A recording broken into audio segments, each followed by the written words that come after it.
Tonight on Cinema Rewind, this just in. We've got many reports from all over the country that our military are out right now fighting the undead. Now, if you see the undead outside your home, do not panic, do not worry, just take shelter. Turn on any electronic device, your television, iPad, cellular phone. Go to youtube.com/face the movies and tune in for the Cinema Rewind episode. Grab some snacks, some drinks, and let's survive the undead invasion together. Stay tuned.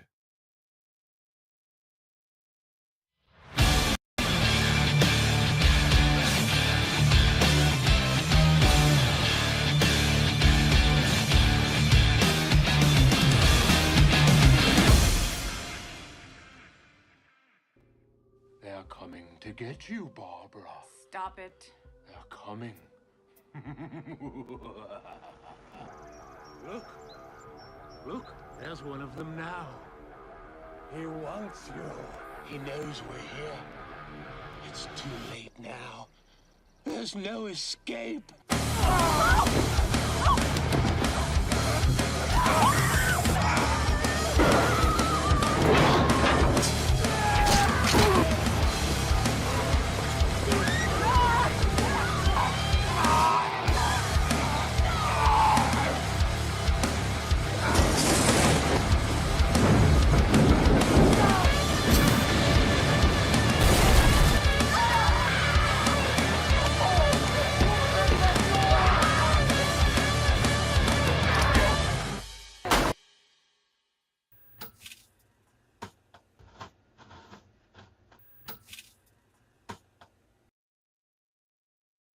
What's up, guys, and welcome back to Cinema Rewind, the series where we rewind the films that terrified us, thrilled us, and defined horror for generations.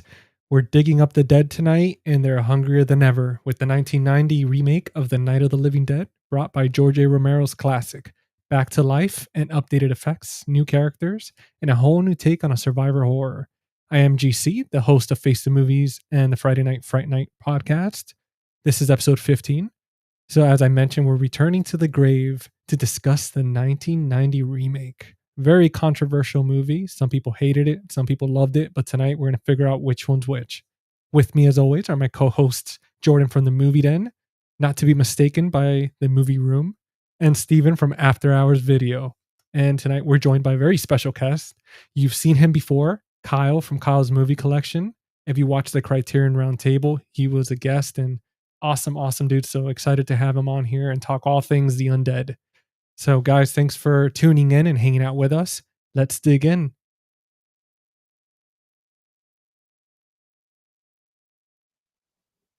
All right. What's happening, man? What's up, Steven? Ready to take on the living dead? Absolutely. They're coming to get you, Steven. Oh, they're going to call me Barbara. Barbara. Like, don't disrespect me like that. Jordan, what's up, buddy? What's up, GC and Barbara? And Barbara. We're gonna change his handle to Barbara. And as always, we've got a special guest, like I mentioned.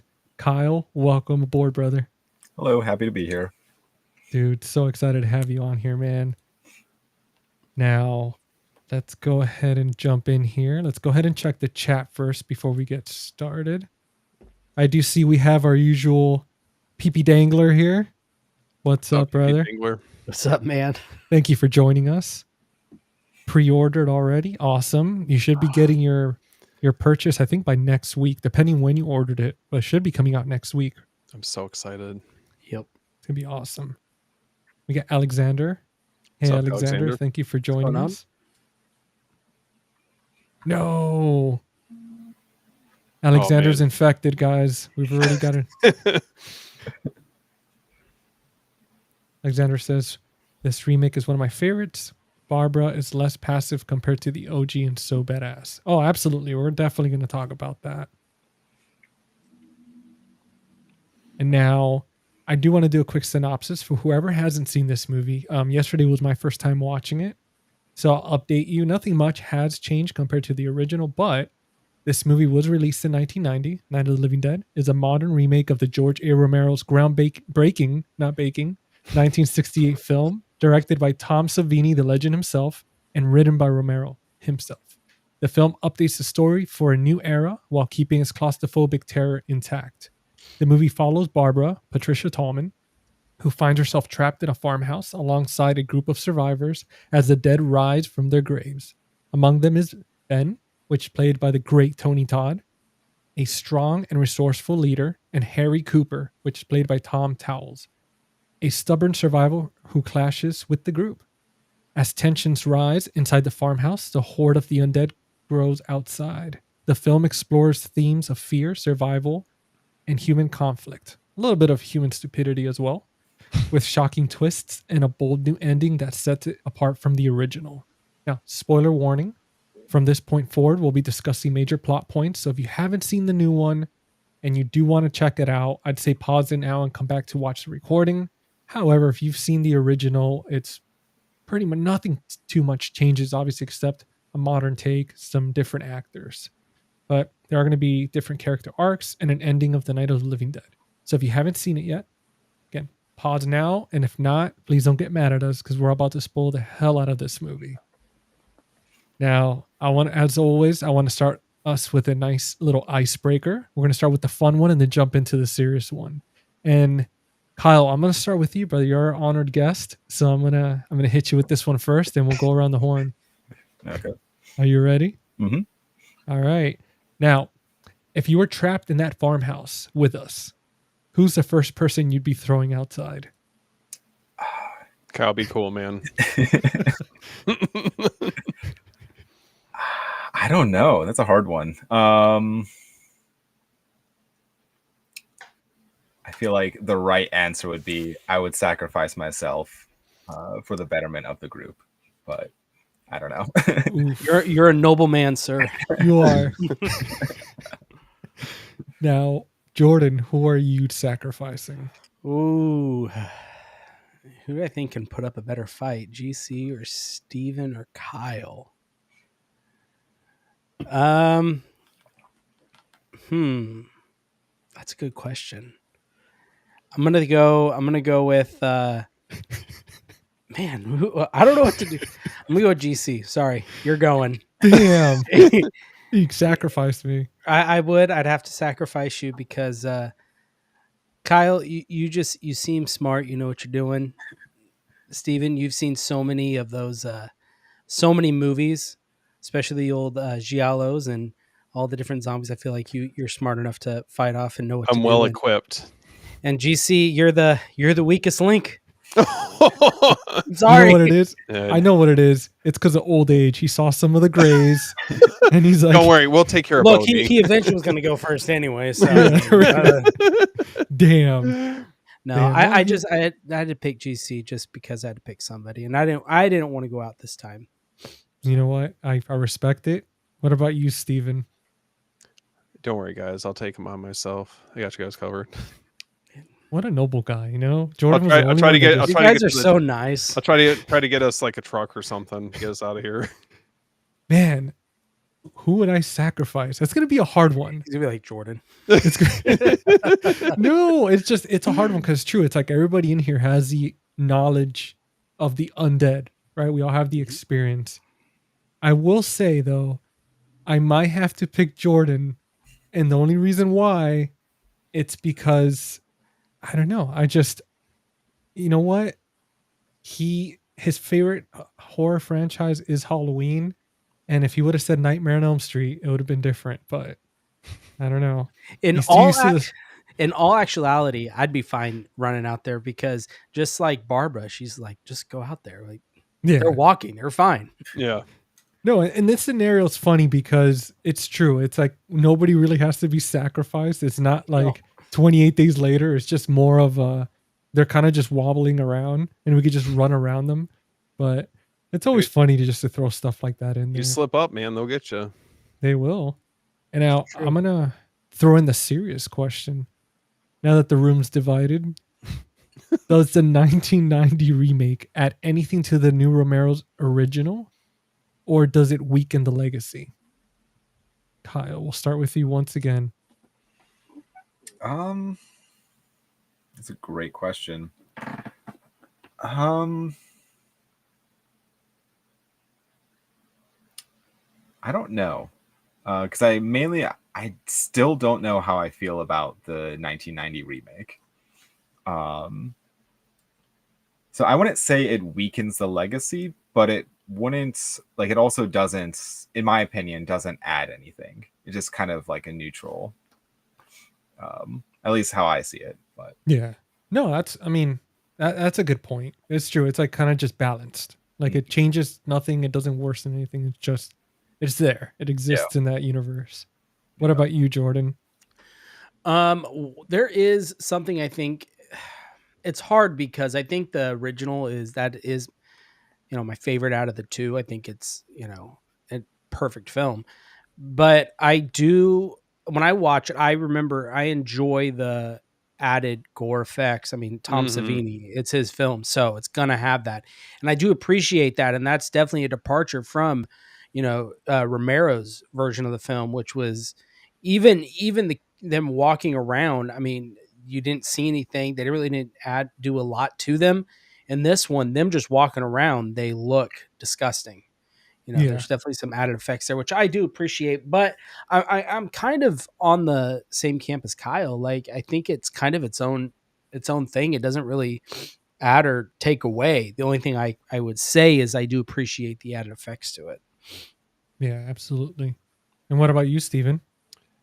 I think after rewatching this, because it had been a while, but it feels like this definitely gave me a deeper appreciation for the original. Obviously, that laid down the groundwork for what we get with this one. I think the one thing that really stood out to me was their approach with Barbara compared to the original, where I felt like it worked in that setting. She's obviously a little bit more helpless.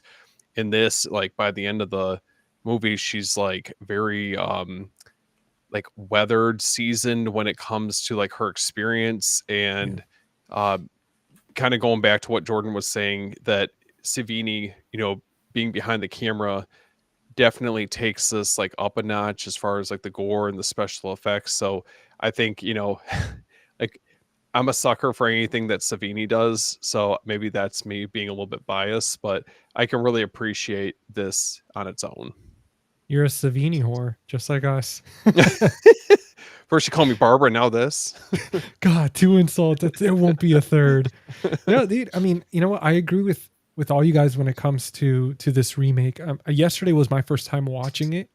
Enjoyed it. I thought it was very interesting. I felt the difference between the original. I know that Alexander was talking about this in our chat here.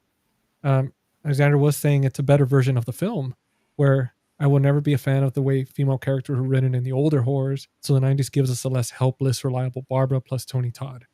And I agree. That's one thing that really stood out to me. I think two of the main things were that Barbara, in the original movie, I could not stand the character for the majority of the film. I just felt like in a situation like that, I understand that what happened to her brother, but it's not like he was eaten alive in front of her. He bumped his head and she ran off. And I know I could understand the trauma behind it, but it was almost like even that point where she's leaning on the couch and just playing with the fabric of the couch. And it's just like this childlike traumatized state while everybody else is being productive and she's just there being hysterical and this and that. I just felt like she was too much of a damsel, and it just didn't feel too grounded. And also the way that that Ben's character in the original spoke to her compared to the modern one. I think also obviously the ending of the original compared to the modern one, where the modern one was more of a vengeful one, compared to the original was more of like it was an accident. They're like, oh, okay, they're like, oh, an undead, but the original was like, hey, like you came back, psych, So those are the two things that for me stuck out. Now, as far as for it adding or removing, I don't think it did anything either. I think that it modernized it. It changed the narrative just a little bit, obviously due to the social commentary, like the subtle social commentary behind it. But I don't think it took away from anything. No, I don't think so. I feel like it definitely works for what it is, and Yeah. they're two very different approaches to obviously the same like overarching story. So for that, I mean, this is definitely the perfect way. I feel like with this movie to kind of kick off like the Halloween season. Yeah. We're like 44 days out now, so it seemed like an appropriate watch now at this point. Oh, absolutely, man. And I mean, and it's like Jordan said earlier too, like the zombies, like the way they looked was fantastic. It was a lot more gorier.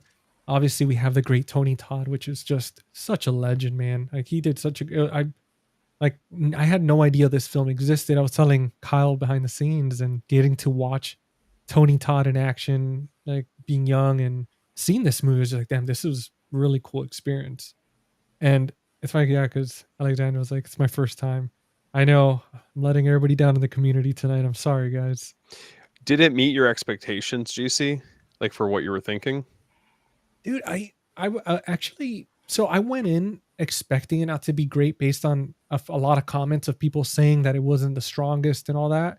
And I guess going in with low expectations, I was very surprised. But again, the whole thing with Tony Todd, knowing that he's in there and knowing how great of an actor he was and everything that he did, I felt like, I mean, it can't be that bad if he's in it. Like, I'm sure at least he'll hold his own. And yeah, I wasn't disappointed at all. I thought it was interesting. And it's almost word for word from the original. Like I watched the original again today before this just to have everything fresh in my head. And it was like, yeah, it felt like I was like, damn, almost word for word. I'll be interested, speaking of which, we obviously have like about a week till the 4K comes out. I Yeah. wonder how big of a difference that's going to be as far as like what Savini initially had envisioned versus what we've gotten all these years. I'll be really curious to see how different of a contrast that's going to be. And I don't know. It sounds like at least like what we got and what we've been watching all these years wasn't really close to what he had initially envisioned. Yeah. It feels like it was a little toned down. What do you guys think? Do you guys think that it was like pretty held back, or Which one? Sorry. like the new one? Like when the new one came out, with the 1991 came out, do you think that the studios and everything, like they held back on making a little too gory compared to Savini's cut that's going to be coming out? I'm sure they excuse me. I'm sure there's some, I don't, sorry. He's It's hard to infected. say. He's getting choked up. Yeah. It's hard to say because I wonder how much hand the studios had in it, because if I remember correctly, it wasn't a big major studio film. Yeah. So it's going to be interesting to see. I'm sure there's definitely going to be some extra gore, extra Savini touches throughout. Yeah. Who knows? There might be a whole nother side story to it. I don't know how much longer the new cut is. Wasn't he planning on doing, if I recall correctly, he's planning on at least starting it off in black and white, and then it gradually turns into like the colored version that we see throughout the entire rest of the film, or I had heard something like that. That'd be cool. Yeah, it's like paying homage to the original. Well, that's how this one does start. Like it's like the first, like I think the intro, like with the moon and everything, like it's black and white, and then you hear they're coming to get you, Barbara, and then out of nowhere you see them driving and it's all color. I don't know. It sounded like in the uncut one that he's supposed to be releasing, it sounded like it was gonna be more drawn out. So if that's the case, it would be Like kind of interesting. the whole cemetery scene. That's what I was thinking. That I don't know. I think that Yeah. it's gonna be cool. Oh, absolutely, man. Oh, we have Heroic Waffles. What's up, Heroic Waffles? What's going on? What's up? And I agree, Alexander. Freaking the own host of the show just throw me out. I guess I'm not the final girl anymore. Let's see. Sorry, guys. Just going through the chat really quick. No worries. just catch up on all the. You just see, though, just incredible. And yes, lay the foundation for zombie films we have now. But Barbara, get your shit together. Are either the original or even like the 90s remake, do you guys watch any of these on Halloween? Because I feel like the original I do. I didn't watch the original on Halloween, but I definitely watch it like right around like that week of Mhm. Halloween. I try to do like the whole month of October just watching like 31 horror movies, and most years I'd say Night of the Living Dead is slipped in there somewhere, but I usually save like a Halloween for Halloween. For sure. Do you Kyle pick any specific like genre in horror? Like do you like to stick mostly to like demon stuff or slashers or stuff like that, or like paranormal type films, or you kind of just sprinkle each one in within the 31 days? Honestly, it's kind of like I started doing it like years ago, and I started some franchise in there, and so I started like the Leprechaun franchise, and so each year I've just been watching like the next one in line. Oh, okay. And so like I mean, I've seen like all the Friday 13th, all the Nightmares, all the Halloweens, but like I also been like each year just been watching like the next one in line of those again. So it's kind of just like a mixture of everything at this point. But it's always one of my favorite like times a year where I can just have an excuse just to like watch some movies that have been sitting on my shelf too for just years that I've just never gotten around to it. But it's fun to definitely, like you mentioned, the staples, right? You have like the Halloween, Nightmare on Elm Street. Like that's one thing for me for Halloween. Like I like to have those to watch, but then sprinkle in some new ones that I may have missed, or maybe some on the shelves, because I do have a few that I've still yet to check out. But it's always fun, man, with the staples. Like you cannot go wrong, especially now with that 4K of Nightmare on Elm Street box set. Like it's gonna be a fun Halloween for all of us. Stop, man. It feels like an eternity till that comes out. Oh, I know, man. Like I feel like 2 weeks cannot pass fast enough. Did you guys pre-order it? Oh yeah. Oh yeah. Oh yeah. Yeah, I did the Amazon one. I missed the Same. pre-order. Kind of sad. No. But Well, they've had them popping up still. But I think that those are isn't that the one that's overseas? The UK one with the Blu-rays? I saw the UK one, yeah, pop up, but so someday I'll add it or I'll find one. But hell yeah. Dude. Well, I mean, hopefully, worst case, Amazon restocks, man, somehow. And I mean, that's what they were saying. Yeah, they'll do what Imprint did, and they'll add more of the like they did with the Halloween, that new set that they have. All of a sudden, we're gonna make some more for you guys. To the point where now they're not even sold out. Yeah. I was actually just talking to my wife about that last night, where it's like, I feel like these companies, what they should do is like, be like, yeah, well, however many we make during the pre-order, like that's as many we're going to make. And then after that, we'll make like 5,000-10,000 more, but then that's it. And like, so it's like, if 10,000 people pre-order it, they'll make, just say 15,000 total. But like, I don't know why they don't just do that, because I feel like it's, especially for a set like that, I feel like they would just be printing money. But for sure, yeah, they're trying to build supply and demand type situation. They're trying to create the demand and urgency for it, so that way they could really ramp up the prices. It feels like, I don't know about you guys, but it feels like kind of how it was with like the Beyond or Trick or Treat. Yeah, these movies where they set them up to be like, hey, you have to get them before they sell out. Or Reanimator, that was another one that I thought would sell out in a reasonable amount of time, and I feel like you still see copies of some of those still out in the wild. Well, yeah, even Deadly Spawn, I think, was another one that they everyone thought it was going to sell out. Jordan and I would like text each other back and forth every day about like, maybe today's that day. I should probably pull the trigger on it. Yeah, finally we did. Yeah, dude, that happened with the box, the steelbook of the Night of the Living Dead. I think it's still sold out on Amazon. When I looked the other day, so even that pre-order is still like not there. I wonder. I mean, everybody I think pre-ordered this Savini one, so we'll see how that goes after it comes out. If they're going to add a few, or it's just going to be one of those like they'll release like a standard instead of a steelbook or something. Were you guys surprised by the demand for this, for the 4K steelbook? or having this released. It seemed like this one was talked about for a long time that a lot of people wanted, and so Yeah. I'm not surprised that it's sold out, or at least the pre-orders. But I am shocked that hasn't come back. Yeah. Which who's doing it? Does anyone remember who's actually putting it out? That I don't know, but I thought it'd be a situation like with like the Saw steel books, because I was like super bummed because I thought those sold out, and then Jordan messaged me and he told me that they came back in stock. Thank God. So I picked those ones up.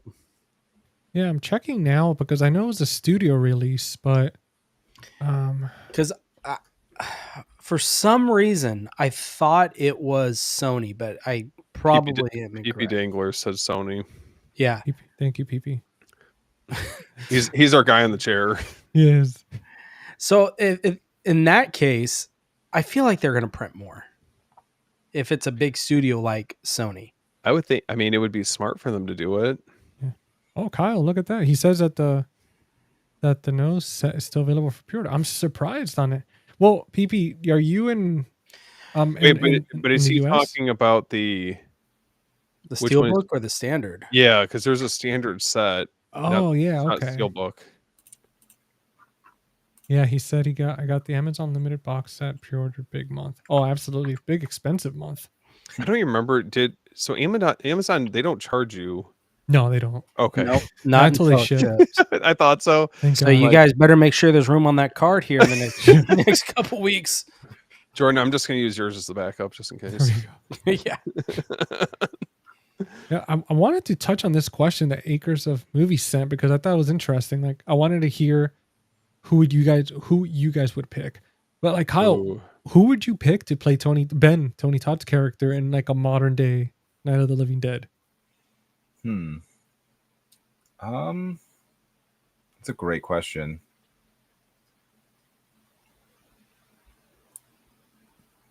I don't know.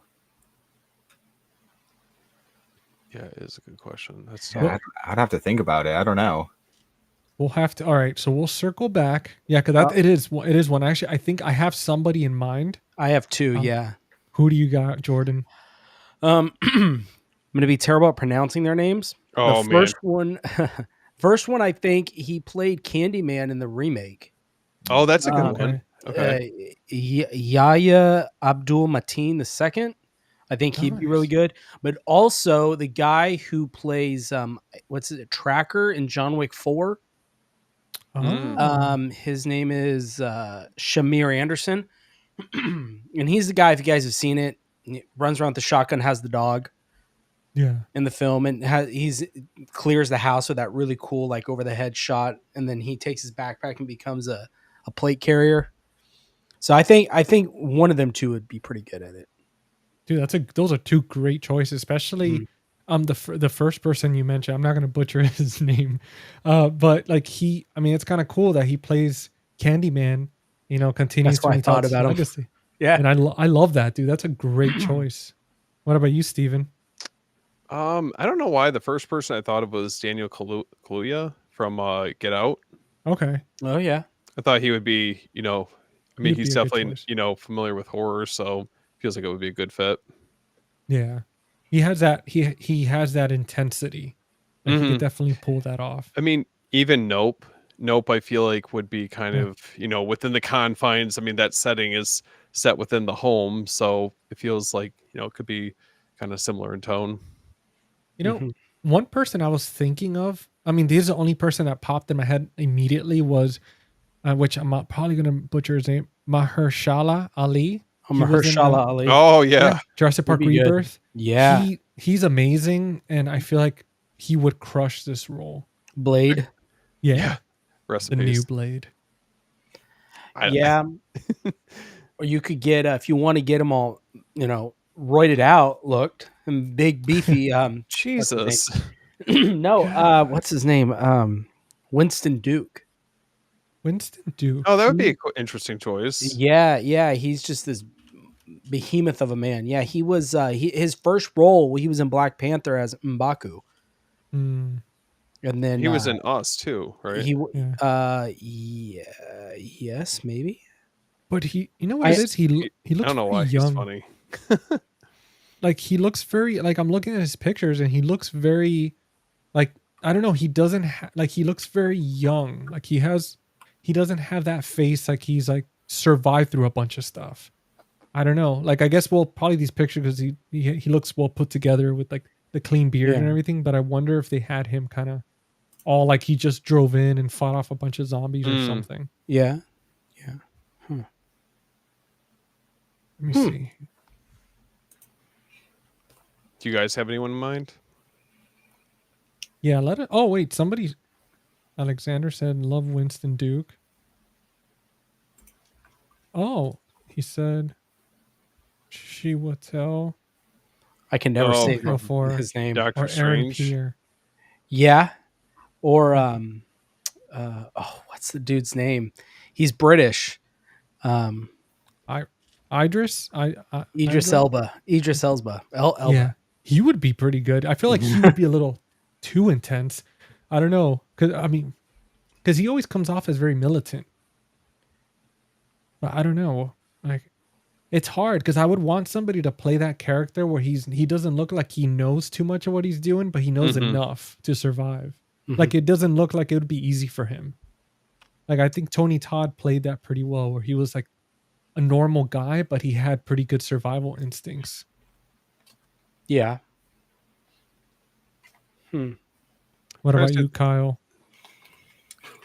I You're might. not- I'd probably have to go with the guy who did the Candyman remake. Okay, that's a Yaya. Yeah. If I had to pick one, but I feel like it's just kind of one of those characters that, I mean, when I think of that character, it's like either from the original, like, or this remake. I feel like just, I mean, Tony Todd was a great choice, Mhm. yeah. but yeah, I'd probably have to go with the. Yeah, we got a second here. Idris Alba fits the horror genre, but he's too stoic. Yeah, that's the thing. He's too stoic for me too. And then we got Yeah. Cranston Duke. Creighton Duke. Give it to him. Yes. Hell yeah, let's go. Or we just do a mix where just Jason comes out of nowhere, like in the field, just cutting up zombies. Samuel L. Jackson's never the wrong answer. That's true. But I wonder if he's a little too old for that particular role. That's Because what I I was mean, gonna say.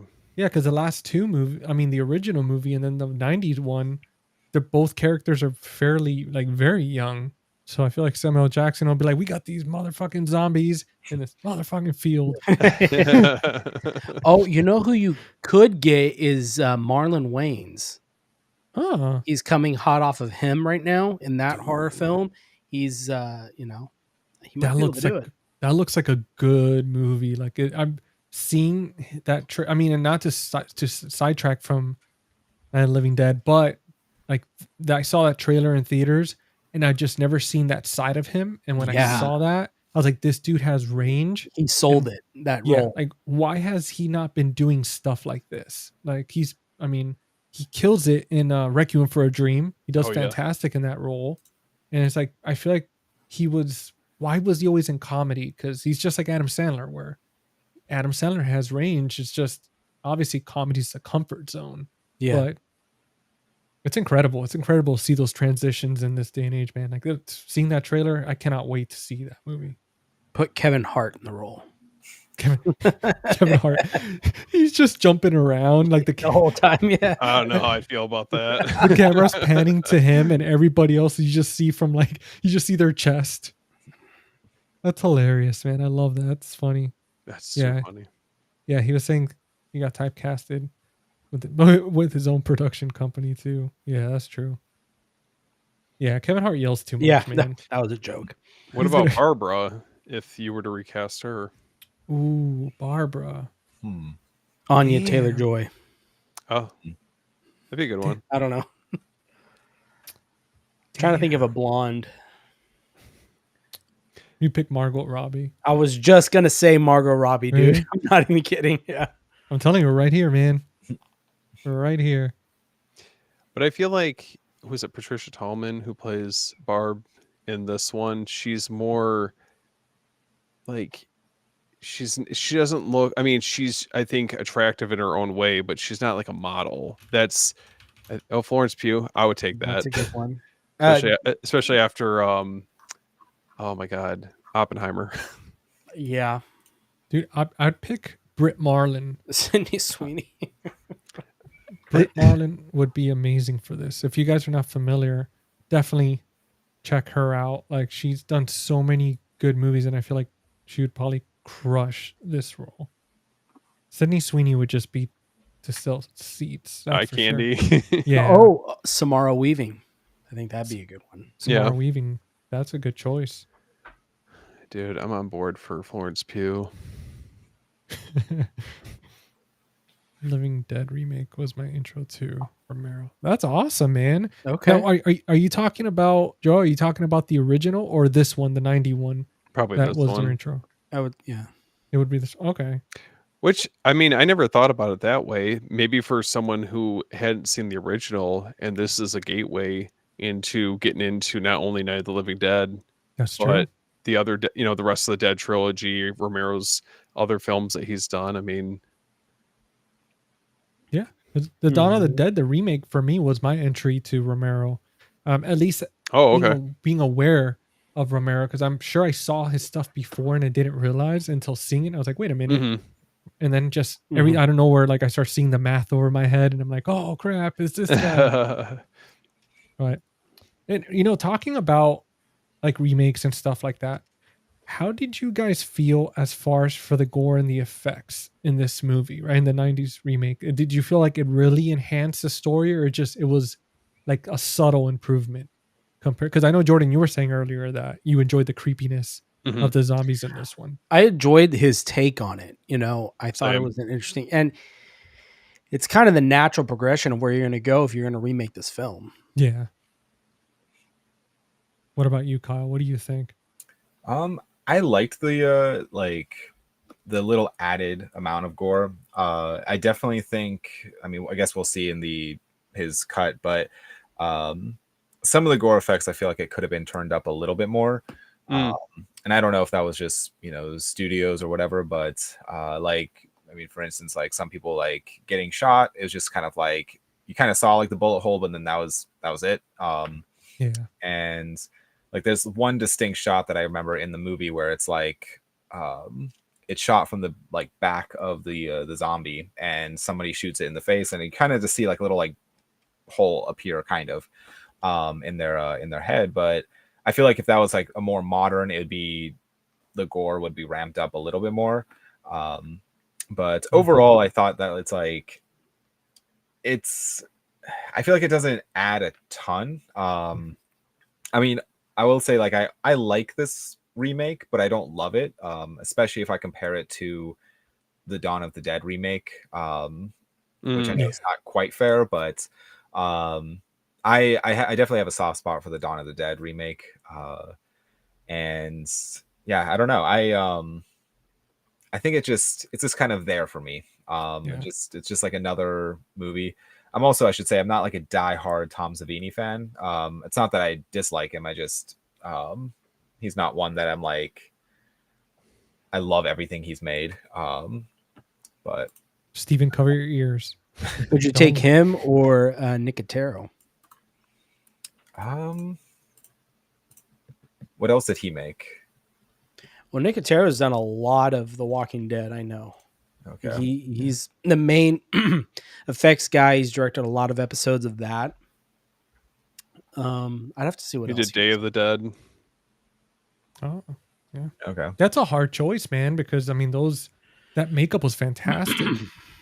Like those designs. I mean, damn, that's like putting two juggernauts together in the freaking zombie universe against each other. I feel like wasn't Greg Nicotero? He kind of understudied under Tom Savini. Yeah. Oh, yeah. So he was brought up during the whole Dawn of the Dead era, because he knew George A. Romero, and as a child, Romero invited him over to the studios to hang out and just kind of learn the way that these films are made.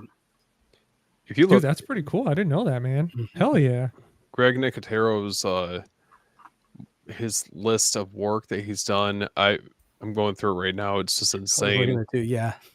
It just keeps going. Yeah. He's done so much all the way from 85 up to now. Which Yeah. I would say, in a way, it feels kind of like, not that Savini stopped being who he was, but I felt like he was just firing on all cylinders during the 80s. And Yeah. then it feels like as time went on, you saw less and less of his work. And then Greg Nicotero just continued to go forward even till now, really, with doing different types of effects for movies. Yeah. Yeah. Well, too, with Savini, he seemed to be kind of pigeonholed into the horror genre, where Nicotero has really branched off. He does a lot of stuff. I think he's like one of the main special effects guys for Tarantino and stuff like that too.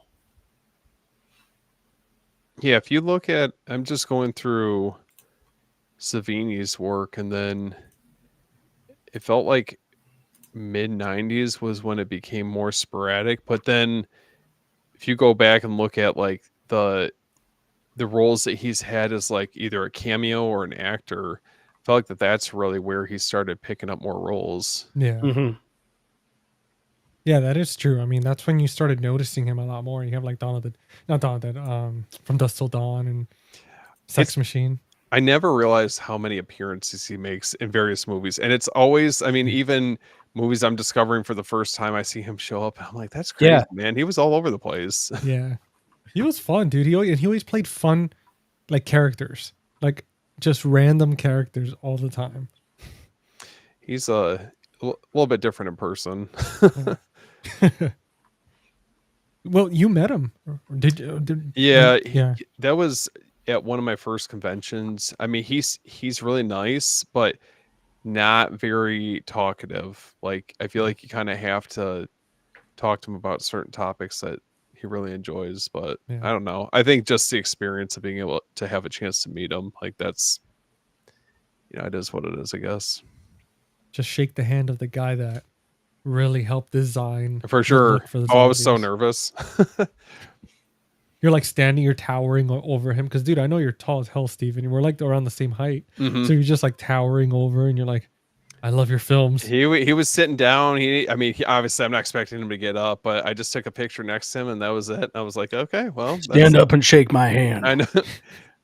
Ken Foree's the other one that I remember. Is he like Linda Blair, where the only way you can get him to talk is... I think from my understanding is if you talk to him about like Italy or traveling or stuff, like more of like his hobbies, he'll talk more. Of course, but, Italy. Yeah. Yep. So you're like there for the conference to see the person that designed zombies. And instead of like asking him about that, you're like, hey, so Italy. And he's like, oh yeah, let's talk about that. That's what I heard after, I think I was talking to someone at the convention and they said, you just got to ask him kind of like not the usual questions that he always hears. I think that's kind of why he's a little standoffish, but I don't know. I'm sure it gets boring as hell, man. Like going over it's like dating. I mean, and it's actual fact, man, with this. It's like every time you go on a date, you have to reintroduce yourself, tell them your hobbies, tell them the stuff that you're into. And after a while, it just feels like a job interview. I mean, which it kind of is. But I mean, you're applying for that role. But I could imagine with him in particular, having the fan base that he has and the countless movies that he's been in or helped with, like, it's just, dude, it's insane the amount of like information to retain over the years, especially from the original Dawn of the Dead. Like, shit, that's a lot of years, man. Oh, for sure. That's a long time. The Burning, Creep Show, all that. Well, because we're talking about a strong character like Tom Savini. I wanted to kind of move over a little bit to Barbara's transformation because we did touch on it a little bit earlier, and the effectiveness of the 90s Barbara compared to the original. Did you guys? Because I know there was obviously certain subtleties, like even the haircut, like the little pixie haircut, her character being a lot stronger than the original. Did you guys like that change? Did you feel like it was effective or kind of divisive, more of catering to the current climate at the time? Like, what were your guys' thoughts on that? I'll start with you, Kyle. Yeah, I feel like this kind of goes into like the ending, because I feel like for me at least, that's really when she is a very different character. Mhm.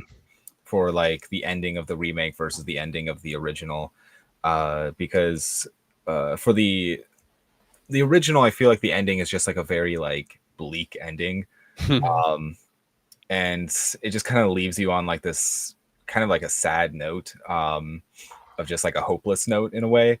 And the remake with her character, I feel like it kind of um, it leaves you with like a almost, it's like she's like this, like almost like a Sarah Connor type of character of just like, Mhm. oh, she's going to go out now and fight zombies, and like so it's a very very different ending between the two films. And um I kind of liked that she got her like little bit of revenge at the end. And yeah, I definitely think she's a more interesting character in the remake than the original, in my opinion. Mhm. But um, I think one thing that the original kind of like suffers from a little bit is that, like, you know, first film like syndrome, where it like it was you know, somebody who didn't really know what they were doing when it comes to making films. And you can kind of see that. And I don't know, I feel like Tom Savini was able to like make her character more interesting, you know, with just how she approached things, than like versus the original. But, I would agree. Yeah, it's very, you see the different, like you said, with the experience of filmmaking. I mean, in the original, there's two particular scenes where they're very blurry. Like it's a, you know, Ben's character's walking by in front of the camera, but it's just out of focus completely, and just the little subtleties like that you could tell. But I agree with you, man. I love that. I love the fact that they that Tom decided to make her more interesting, make her stronger, make her a part of the group instead of kind of just a crutch. mhm. And it was just yeah, it just brought a lot of more, like if it made it feel like almost like the ending, like there would be a sequel with her in it fighting zombies. Like it ended it kind of like that compared to the original, where it's just unfortunately that's the way it is, and it just shows clips and images of the zombies being burned, and it's like, okay, this is the world now. But with this one, it's more of like, you know, she Well, got revenge, she I learned, she grew. I think it's interesting because, you know, especially with this one, you see how, you know, various victims, you know, how they handle crisis and what their Mhm. reaction is. Whereas I don't know if that was as evident with the original. I mean, that I felt like by the time you get to the ending, I mean, there's definitely some, you know, like social commentary that you could take away from how the ending, you know, it's just so cynical and bleak. Yeah. This I still think you get that, but just not, obviously I don't think it's as impactful. I mean, but uses Yeah. a lot of the framework from the original story. Mm. What about you, Jordan? What did you think about our new Barbara? Well, she's different for sure. Mhm. I do appreciate giving her more of character development, more substance to her role. Um, this might be a hot take. I love the original so much that I feel like the original kind of just, like you said, she was a crutch to the group. She was kind of just, she was just there. Mm. She really didn't contribute anything, maybe a little bit in anything, but I mean, there really wasn't nothing. Yeah. But I feel like with this one, part of me almost, it maybe it overcorrects in a way, Mm, because I think like midway where she just, it's like a on switch, Yeah. just like that. And I feel like if I'm watching this character develop, I feel like it would take longer than one night just to like become this badass Sarah Connor type character. And I think the way they handled Sarah Connor's character from her character arc was incredible. I thought that was so well done. I think that's just my opinion. I think it was kind of jarring. Like, okay, this is where we're going. Not I'm not saying that I didn't want that for her. I just wanted to see more of her getting there. I guess is what I'm Yeah. trying to say. Yeah. It's funny. It's like one day she wakes up and she's just cocking a shotgun with one arm, just all like a badass. And it's like, what the hell is like going on here with this type of like person? Like all of a sudden, yesterday they were freaking out. Today they're freaking like That's kind of how I military. felt. Like, They're freaking me whoa, out. Yeah. Okay, hold on. What's going on here? You know? Yeah. Like I said, it was like a light switch was turned on. Just boom. So that's my only thing. But I do like that he did give her some more, I guess, more to do, really, Mhm. Yeah. and more of an important role in this film than the original. And it was great too, the fact that they didn't turn it into some, because we all know that a lot of remakes could suffer from the whole love interest syndrome where they try to put that in there. And this was just genuinely surviving, and it's like you made a friend, you care for the person, but it wasn't at the end he sacrifices himself because he loves her or anything. So that's one noble thing that Tom did and continued that with this film, because obviously there is a couple in the movie, in both movies, but they're not all, I mean, well, there's obviously two couples, like the married couple with the kid and everything, but it wasn't like that. Like that wasn't the main dialogue, which was great.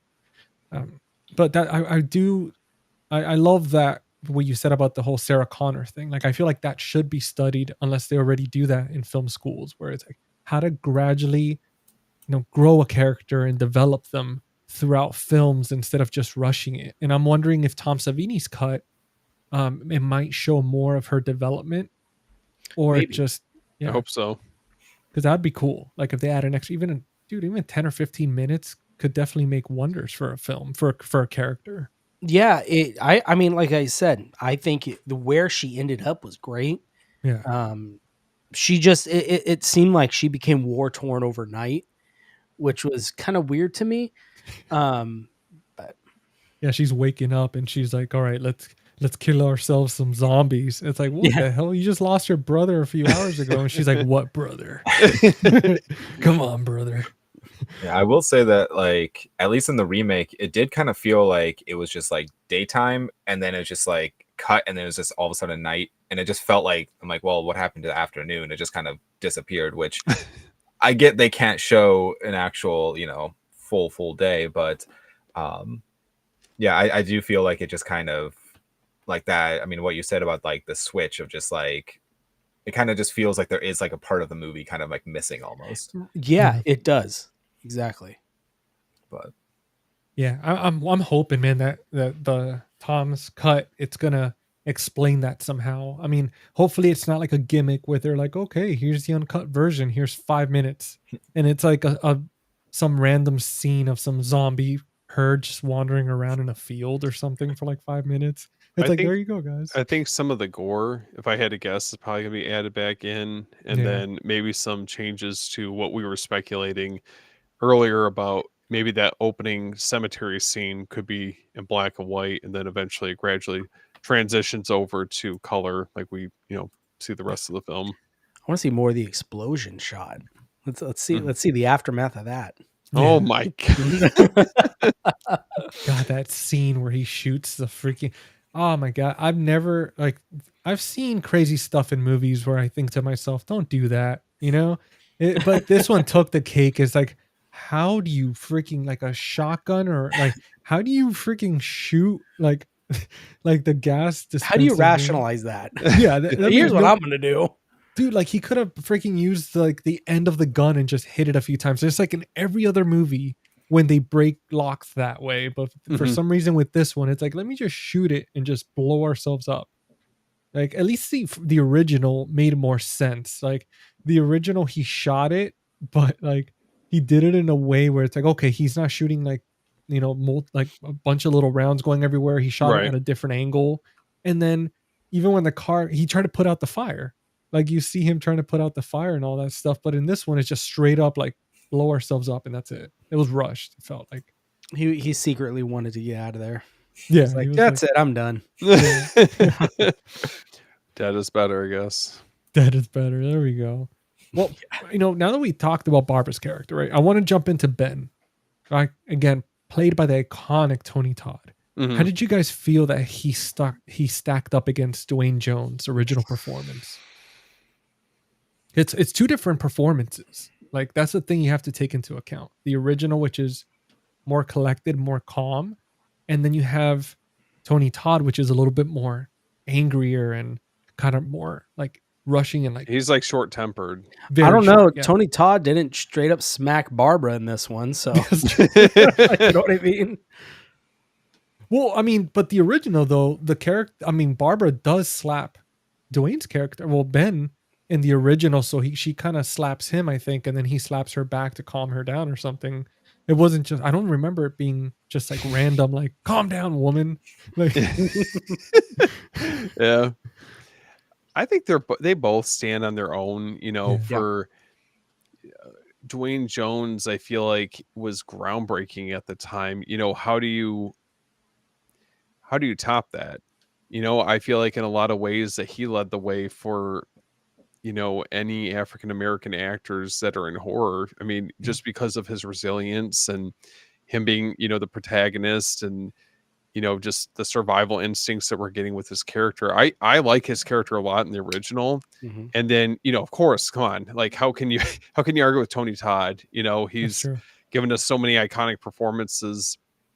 And I liked what Tony Todd brought to the table. I like that he wasn't just trying to do the same thing that Dwayne Jones did, you know, when they were filming the original. So for that, I can appreciate both.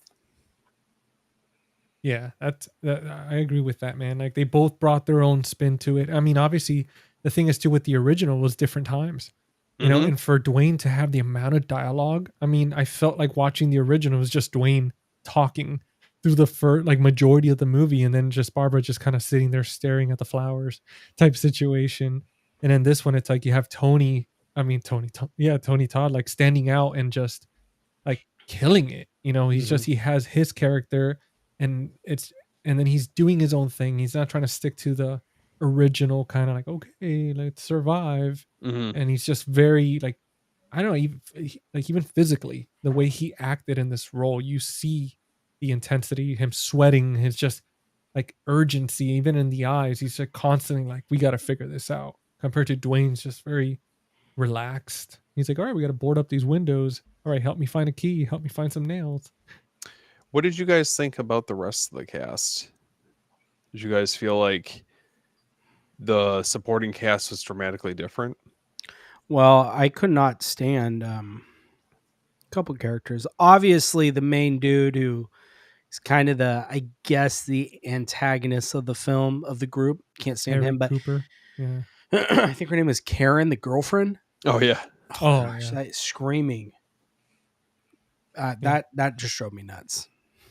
Harry was annoying as hell, dude. Yep. Like he the most stubborn Yeah. human being I've ever seen in my life. Like I was like, dude, and worthless, dude. Did nothing the Yep. entire time. Just judged. Tom Tolles, man. Every time I see him in like Rob Zombie movies or even with this, I always think of him in Henry Portrait of a Serial Killer.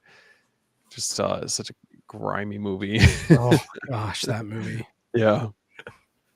Like if anybody was gonna get picked to be thrown out of the house, it would have been freaking Cooper for sure, man. Like what the Get the hell? hell out of here. Seriously, the whole time he's like just, oh, that's not this and this is not that, and he's just standing there. Like it wasn't like the original though, where everybody's like in the original he's smoking the cigarette the whole time and complaining.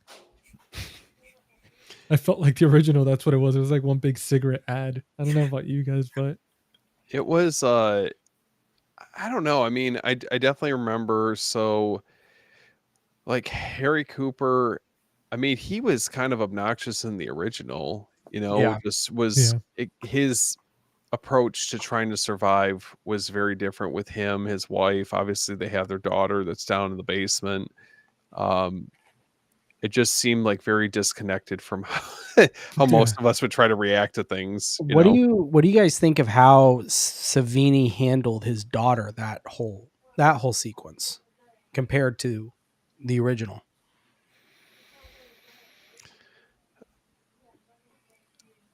Go ahead, guys. Oh, no, Kyle, our honored guest. Do you want to take this one? Or you want to need a second? I'd say like in general, I thought it was handled like okay. I feel like that aspect of the movie is just kind of like it's in, at least in the Savini one, it feels like that was kind of like the tipping point for everything just to kind of fall apart. And it just kind of felt like, as soon as the daughter kind of transformed and stuff, it just kind of like everything, like they start coming through the windows and like all the things just start happening. And I mean, compared to the original, I think I still like the original more, how it's handled. But I don't know. Well, did you feel like the way she was like in the original, how she actually talks before she turns? Like she gradually started getting sicker and turns compared to this remake where it's just It's kind of she's laying there. laying there the entire time. So it makes you feel like she's already dead. And then all of a sudden, zombie. Did you guys notice? And I mean, this could be Savini's way of her slowly becoming, even though she already was a zombie. She seems selective when she was already turned, right? So she goes up and she's like going to go towards someone and looks at him and turns around and just keeps going. I don't remember who she was going to, I guess, attack, but she decided not to. She was heading towards her dad originally. Okay. And I think, if I remember correctly, and then I think she starts turning and heads towards Barbara. Yeah. That's when Barbara. So, like I said, I don't know if that was Savini's way of, she's still somewhat there to where she knows, like, hey, this is, maybe I don't know him as my father, but hey, this is someone that I'm not going to mess with because there's someone, I know them somehow, but I don't know who this person is. And it's just an instinct, or if it was just bad writing. Yeah. Cause she also does attack her mom in the basement, like immediately. Yeah, that's true. But I mean, maybe she just didn't like her mom. Sean Baker says, I've still yet to see the remake, not a boycott. It's just somehow has not happened yet. I guess I've always been afraid, but yes. How can you argue with Tony Todd? I mean, that's always the best point. It's like, how do you go against Tony Todd? You don't. I think the original, like the 68 original with the daughter being downstairs, I mean, I think it's just so iconic for the time it was probably a little bit more shocking, but there's just something that's done so much better by Romero with that scene as opposed to this. And I don't think Savini's intention was to try to recreate it completely. I think that's why he had his own approach to it. But the original one with like the garden tool, man, like it let's say what you will, but I still think it works for what it is. Yeah. Well, do you feel like they're two different undead zombies compared, because the original, it's like they're using like the rock to break the window, they're breaking the headlights of the car, like they're doing all these things where they're afraid of fire, and then in this one it's different. They're more primitive, just tearing people apart. They're not using tools, because it felt like the original message was that there were still people in there, they were just infected. But with this one, it's more of like they're not people anymore. Well, if you remember, at least I remember at the cemetery scene in the remake, he does pick up a brick, if I remember correctly, and he starts going out the window with the brick. That is true, yeah. But I wonder if that was like homage, because then in the rest of the movie you don't see that. That's true. Because I'm wondering, like, it's weird, because I know you do see certain little things in there, like as an homage to the original. I mean, obviously a lot of the script is, but it's interesting take. And I wonder, like, I don't know, what do you guys think that it was just because of the time, and obviously like zombie genre being literally at the start, and that's what they didn't know what zombies kind of were yet compared to. I don't think it was fleshed out at the time. I mean, it was something that was so unique, so how it's evolved, with films after that. I mean, I think that's what's really interesting about it. Obviously, you saw that within the Dead trilogy or Return of the Living Dead, and then, we got fast moving zombies, with Nightmare City, and then subsequent films after that point. But it at least laid the groundwork down for what would, eventually come. Well, do you, start talking about like the fast zombies and the slow zombies and in the in between. For this film in particular, obviously, I know for me, there wasn't a point that I was scared. Like it made me like, oh man, that's creepy or anything. And did you guys feel the same way? And if you did you feel the same way because of pretty much how they were, where you could just kind of run around them? Like, do you wish they were a little bit more aggressive or a little faster? These ones seem scarier. Like I'd be actually scared of these. The Mhm. original, I mean, you could probably outmaneuver them, juke them. You know, it felt like they were less of a threat. They were kind of just Yeah. bumbling, and if they outnumber you, then that's when they would attack. These felt more menacing, violent. You know, it, I felt like they actually posed a threat compared to the Yeah. original. Horror Vision's joining us. What's up, brother? Thank What's you up, for man? joining us, man. What's up, Horror Vision? And he was saying the original totally conveys that they're closer to human than the later movies do. It's like Romero had to walk it back a bit to restart the evolution idea. Steven is right, wasn't fully formed. Nice. Yeah, it's kind of cool to see that evolution, right? Like like Jordan was talking about the whole Sarah Connor thing, right? Seeing the progression of the character. And Mhm. it's almost like from the beginning, we've seen the progression of zombies. We've gone from them kind of just wobbling very slowly to all of a sudden now they're just rampant and filled with rage and Mhm. just running across a field and stuff. So it's kind of Well, cool to see that. Yeah, and I mean Romero's take.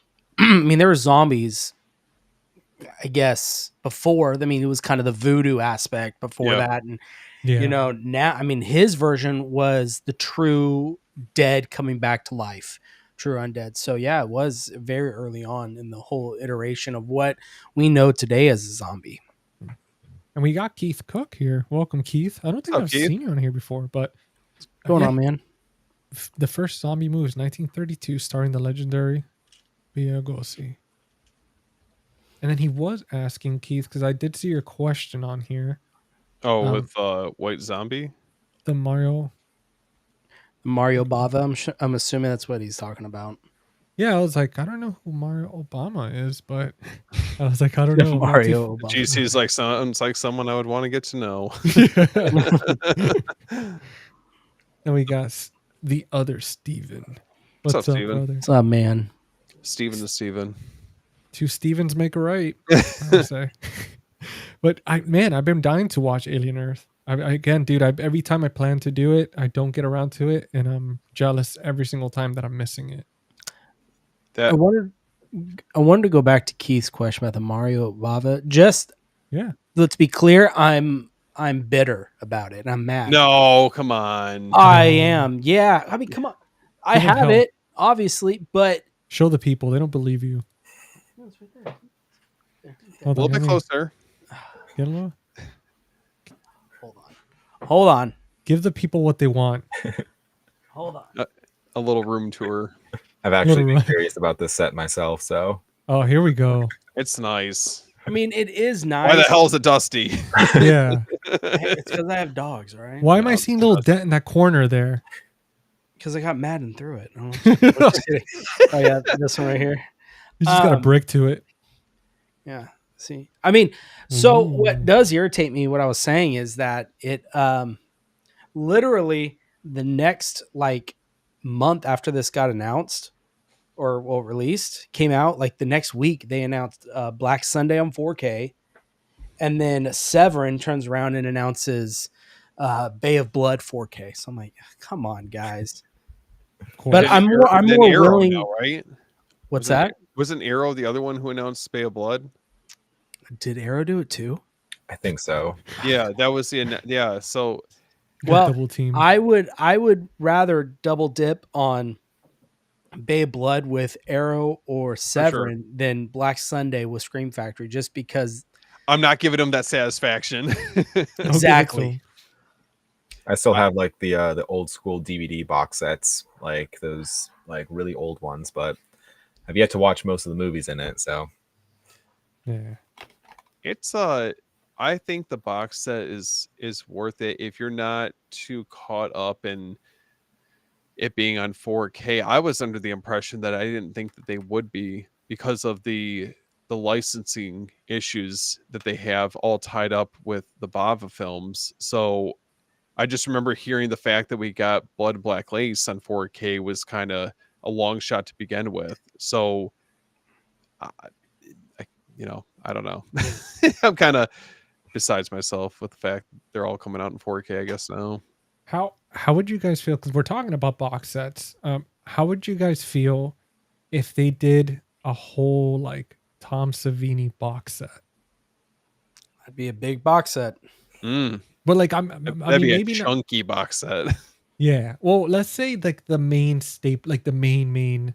I don't know. They did kind of with this Bava set where maybe they picked just like 8 or 10 of like the top ones. Like what? Oh man. Or That'd be- even a Romero one, because I know there was one at some point, That would be Mhm. cool. but that one's hard to find now. I mean, if you don't already have Romero's films, it would make Yeah. sense. The Savini box set would be interesting just because you get such a diverse collection in there. And which movies would you put in that set, you know? Yeah, that's true. And would they be films that he did special effects on? I'm guessing would probably be where you would gear it towards. It could be like a dedicated one for that. I mean, I feel like if I was to design one, it would be one just with his like his best special effects and maybe even like the cameo in there, because usually he does have his little cameos, and then maybe another one where it's just like him like directing or something like that. Yeah, maybe. Dude, sign me up. I'm putting you down for the pre-order. I mean, you would have to throw into the mix. You need to have Dawn of the Dead, Friday the 13th, Maniac, The Burning, The Prowler, Yeah. Creep Show, Texas Chainsaw 2. I mean, you definitely have some heavy hitters in that box set. Yeah. It's hard though, as a lot of those have already got really nice 4Ks For sure. Yeah, that's true. So that's tough. The license for that box set would be a nightmare. Oh, absolutely. It'd be tied in some type of crazy like licensing litigation for like ever. They'd be like, all right, we want 1 million. They're like, all right, how about 900,000? And they're like, no. I Like, mean, Dawn of the Dead, the US rights. I mean, that's a whole yeah. it's a whole video in itself. That's why when I contacted Second Sight, and I was like, hey, do you guys have any more of the box set for Dawn of the Dead like back there? And they're like, well, unfortunately, they didn't say no. They were just like, we can't sell it anymore in the US.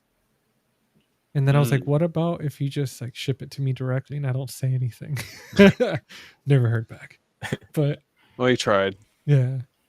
Dude, I when you mentioned that, because I got the kind of the hamster running in the wheel when you said about the Friday the 13th, and I was reading that that Tom Savini was picked directly, like handpicked by Romero.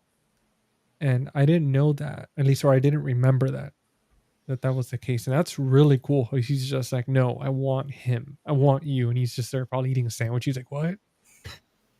It's interesting, Mm-hmm. Back to your thing about Second Sight and Dawn of the Dead. Oh God. No. I'm gonna pivot it back to Night of the Living Dead, but it's gonna be the original. Okay. The Night of the Living Dead, right, is open. What do you call it? Open. It's like fair use. Yeah. What's the word I'm looking for? It's Public domain. public domain. That's what I'm looking for. Explain to me why Second Sight hasn't capitalized on that and gave us a Night of the Living Dead set that matches the Dawn of the Dead set. I wonder if I would literally throw away my Criterion. I thought you were going to say you're going to throw up. Like you're gonna, No, That too. maybe I'd throw up with excitement. I don't know. you're like, oh. It's like City of the Living Dead. But seriously, I've always thought of that. Like, Mm-hmm. it's public domain. Go do it. Maybe the fan base. It's not like, I don't know. I mean, what's the fan base from Dawn of the Dead compared to Night of the Living Dead? Like, do you think Dawn of the Dead has a bit more of a fan base because it's a little more modern? Oh, that's tough. I Like, think what would you that guys whole pick? trilogy has a very, very strong following. Mm-hmm. But if you had to pick one out of the three, like, right, eliminate 2 from existence, like Oh, that's God. it. It's like they're getting burned in a pile Damn, with the man. zombies. What are you picking? I'd probably. Oh, damn it! Well, I'll tell you, the first one I'm getting rid of is Day of the Dead Why, man? because That's interesting. Dawn and Night are my two favorites. So now you gotta get rid of one. And tell us in the comments, guys, which one I you're can't doing. do it. Do you have to? I have a gun to your head, and I'm like, Just shoot me. No, Oh. that's not the way out. I'm like do it. Jordan. I'm like Clockwork Orange. I just open your eyes, and I'm holding them near the fire, and I'm like, which one? I'm holding a gun to the movie. That's so hard. I'm going with keeping Dawn of the Dead because I absolutely love the setting of Dawn of the Dead. Like, I love the idea of just surviving in a mall. Like, I think that's just such a fun, like, you know, place to like survive. And it's just like you can utilize the different stores. Maybe not a modern day mall because there's going to be like, you know, I haven't been to the mall in years, but like there's going to be 4 stores open and the rest is just going to be empty. But back when the peak of the mall, when you had all these different like sporting goods stores and like, I feel like it'd just be such a fun place to spend a zombie apocalypse. And as much as I like Night of the Living Dead, I think it goes back to that, it being his first film. It definitely like suffers from that little bit of like, which I know it has that has like a charm to it of like being a first film, but I just think, in my opinion, Dawn of the Dead is a stronger film. Yeah, but if you erase Night of the Living Dead from existence, you wouldn't have Dawn of the Dead. That's true. No, but you can't do it. You have to pick one. Steve, what would you pick? You got to give me a second. Give me a second to think about this. I think I would keep Day of the Dead. Day of the Dead, Interesting. Huh? Yeah, I felt like that was when Romero was firing on all cylinders, and it feels like the effect, it just, everything works about it. I like the setting. It's something different. The score is excellent. I like that. I mean, yeah, there's a lot that I really love about it. That one has grown on me over the years, and I would have to say that'd probably be the one that I would keep. That's an interesting choice because Day of the Dead feels like it's over. Like, it just feels like this military base. It's like they've kind of lost hope. They're trying to figure it out, but it's just over. And then you have Dawn of the Dead, where it's just happening. There's still hope. There's still the mall where they have all these amenities. I mean, it's true, especially like how, like you were saying, man, back then, dude, like the malls, they were stacked. Like, they had a freaking liquor store. They had a deli. Like, they had a gun store. They had everything. And it was like its own little like state. It was fantastic. It's not like it is now where it's like you barely have a freaking Panda Express. But like back then, I didn't have to fight my way to get some food. But it's definitely, Dawn of the Dead, it's more, you still have a chance. And then obviously Night of the Living Dead is just, it's pretty survivable. Like, I felt like that's one to me that it doesn't leave an impression with me. It doesn't make me question things, at least the original. Night of the Living Dead, it just felt very easy to survive. It felt like you just got to be patient, work together, and figure it out. Even the people, society was just very calm. Like, all the people hunting down the zombies and stuff were very calm. They weren't like brutes compared to the remake when they're just kind of hanging them and shooting them and stuff as targets. Same thing with Dawn of the Dead.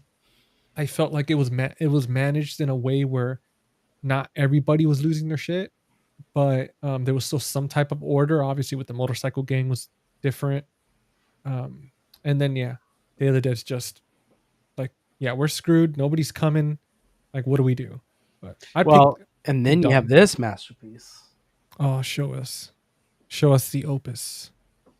Land of the Dead. Damn. Jordan, didn't you tell me that was your favorite out of the Romero films? No, I didn't. Is that the one you're picking? We're adding that one to the mix. Is that what we're working our way up to? Because we'll add it if you want it. If that's the one you want to keep. No. I'm gonna I'll just make it different than all of you guys. I'm gonna say Night. Keep that one. That one is such a vibe to me. Oh, it is. It's just that perfect. You want to just get nice and cozy with a blanket at night, cold fall night. Have some hot coffee or some tea, Irish chocolate coffee, if that's your thing, and I know Kyle has a 6 setup in his yard with a projector because I've seen you post it.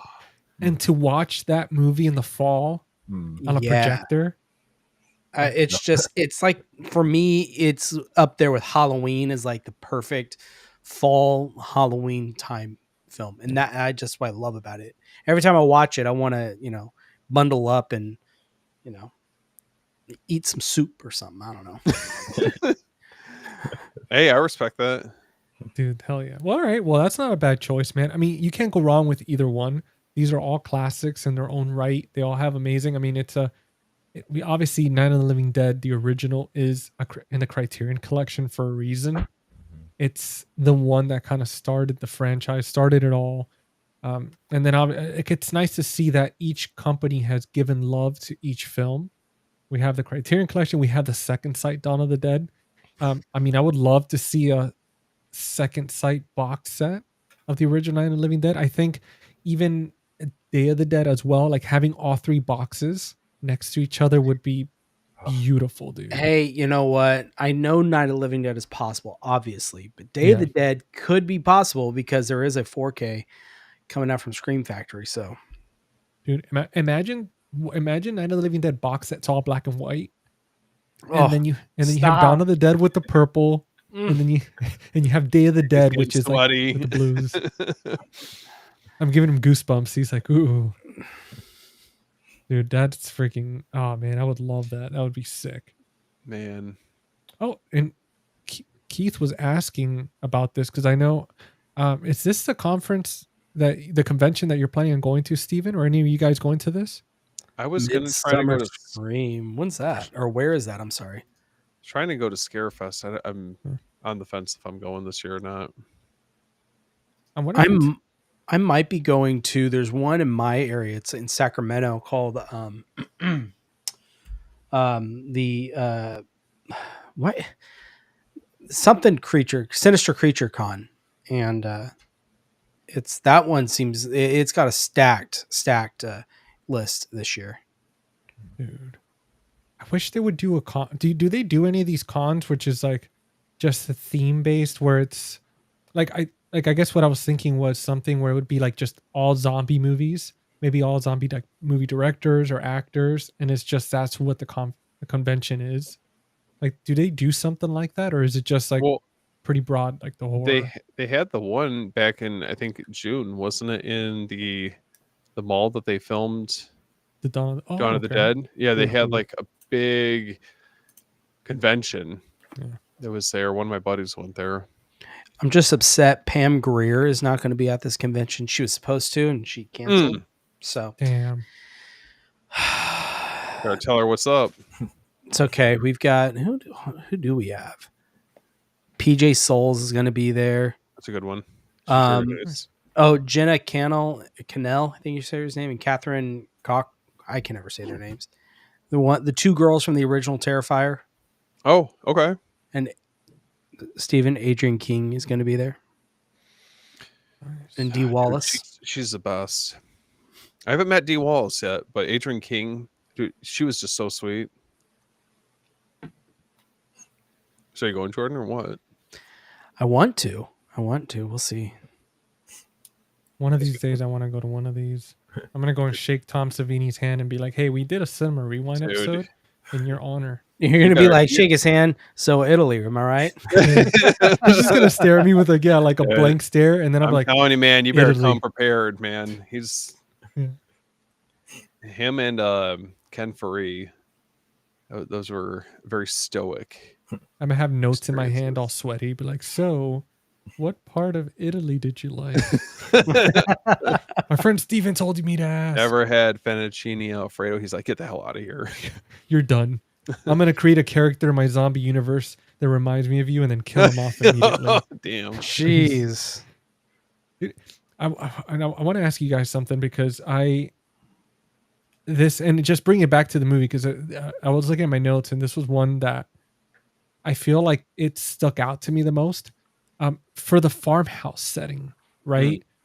Do you guys feel like, did you feel that in both movies, the original and this one, it was, again, very survivable? Like you feel like it wasn't as claustrophobic or kind of out there compared to any other setting that they could have used? Or are you guys like cool with that farmhouse type setting? Like, do you feel like you'd be fine? Like, is it safety? Yeah, because it's, I don't know. To me, like I've been thinking a lot about that, especially watching both movies the last 2 days, and I just felt like the farmhouse, it felt safer because it was more isolated compared to being in a city where you just have hundreds or thousands of zombies wandering around, and Well, it just felt. isn't that interesting and kind of ingenious that it's that was what they thought too. They thought this is a farmhouse. We're out in the middle of nowhere.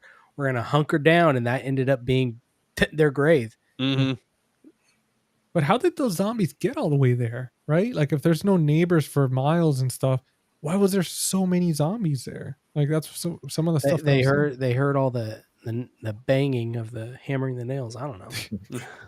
I wonder if it was just for like budget reasons, when like the reason why he even was in the farmhouse. Yeah. I mean, for being his first film, it's like, did he just know someone that had a farmhouse and was okay with them using it? Like, because obviously filming in like a city would be way more expensive. So I wonder if that's just like, I don't know, like the behind the scenes story of why he chose a farmhouse or not. But yeah, I feel like it would be relatively easy to survive in a farmhouse in the middle of nowhere with zombies. I feel like it's I don't know, in both films kind of just felt less claustrophobic than other movies. But I definitely think like Dawn of the Dead feels, in my opinion, even though it's a bigger building, it feels more claustrophobic, just because I'm like, if it is a mall, that means more people probably be living around that area. And especially for like the exterior shots of just like, more and more zombies just keep appearing. And I don't know. I think Night of the Living Dead like just doesn't feel as claustrophobic, or at least it shouldn't feel as claustrophobic as maybe they try to make it feel. For sure. The only thing claustrophobic in that farmhouse was that damn basement with no other Oh, exit. Yeah. And one door. That's the only thing that the whole time it's like, Cooper, why the hell do you keep insisting on going and locking yourself underground with only one entry? Like it never made sense to me. But yeah, Honestly, everything else was setting up booby traps and shit. Like, yeah, I mean, the attic makes more sense to barricade yourself in, yeah, or even just the upstairs. I mean, if I had to pick, I'll just say the upstairs, barricade the stairs, and then you can at least escape out the windows, if you need to. But yeah, I think like the basement was a weird choice for Cooper to decide to barricade himself in. Yeah. Now I wonder, talking about that, if they did that on purpose to show how stubborn he was, just to kind of show the type of character where it's like, even if everybody's saying it's the wrong choice, he's like, no, it's right, even though we all know, especially the audience, that it's stupid. Because like, man, I mean, they could have even hung out, like they could have put a bunch of mattresses in the stairwell, because you do see how narrow it is, blocked it off with furniture. Worst case, the zombies get through, they could climb up to the roof and hang out on the roof and just rappel down or something and figure it out. But it's definitely, it's just one of those, like, it didn't feel as tense in that farmhouse compared to the mall, because at the mall it's like you have that giant parking lot with all these zombies, like you were saying. It's just, it does feel more claustrophobic compared to just open land. Yeah. I think also the setting, I think, is definitely effective. Just doesn't have to be overly claustrophobic, but I think for what the movie's trying to do, with whether it's the original or the 90s remake, definitely builds up the atmosphere, the dread, the tension, and that's really all you need. I mean, it's not, I wouldn't say it's a very complex story. Well, it's talking about the story. Let's talk about pacing and tension building. Like, how'd you guys feel about like how all that went with the remake? Like the score, did you feel like it lived up to the original or improved a little bit in that aspect? Because we do notice that a little bit different, the different tension compared to the original. Well, I'll kind of echo what I talked about earlier. Pacing wise, I think there was a significant jump at one point that I wasn't really a fan of. So that's kind of my take on the pacing. What about you guys? Do you guys concur? I think I didn't really notice anything where I just felt like it, and I never felt like with either of them that it ever dragged. It.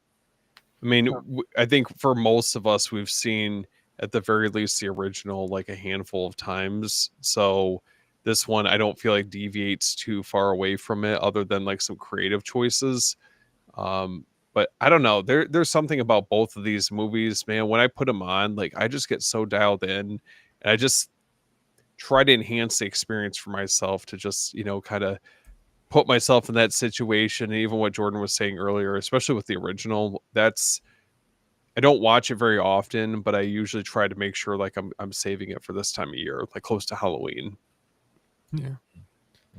Yeah, because it's true. It's like, I mean, I think the pacing it's there with both in par. I think the only real difference between the two is just like the tension between like Cooper's character and Ben. It's so much more aggressive, even when they have that shootout, compared to the original.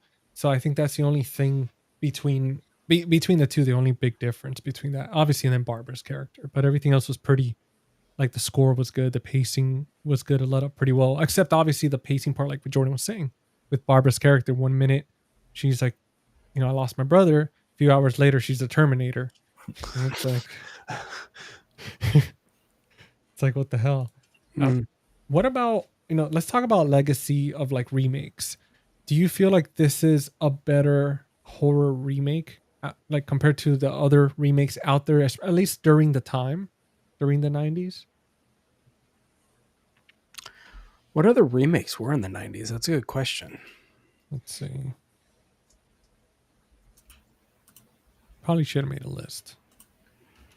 I think this is definitely one of the better ones I can recall. I mean, you had The Fly that was, only a few years before then. I mean, that's definitely in the S tier of remakes. I definitely think that this works, and it's not like it's taking some huge swings compared to the original. Hey, technically, The Mummy is a horror remake, and that was in '99. Mary Shelley's Frankenstein, Bram Stoker's Dracula. I was gonna say Dracula. That one stands out to me. Yeah, I don't think you had a ton in the. There was some. The Haunting was one. Oh yeah. Psycho. Oh God. No, thank you. I'm good. Well, I don't think that there was as many notable ones that I feel like I would, really go out of my way to watch from the 90s, unless it's Dracula. But if you go back and try to see. Oh, this is a good question. Do you want another remake? That would be interesting to see. Like, I mean, man, that remake was in 1990. I mean, that 25 years later, that'd be kind of cool to see the difference. I mean, you got The Thing. The Thing was back in 82. I mean, that's 8 years before. Yeah. Another remake. I don't know. I don't know if I need it. Yeah, that's. You guys are tired. You like? I'm tired of remakes and prequels. I'm kind of over. Okay, what about requels? No. Speaking of remakes, I know this is actually, I don't know 100% if this is a remake or not, but I've had it on my shelf and I've never watched it. But this is from 2006. Oh. I never actually watched 3D. I haven't either. Is it 3D? No, you said you haven't seen it. Yeah, I mean, it has the old school like 3D glasses. Oh, that's cool. That's all you need. So best 3D technology out there. Yeah, I have a. It has to be. Let's see. Dude, that's cool.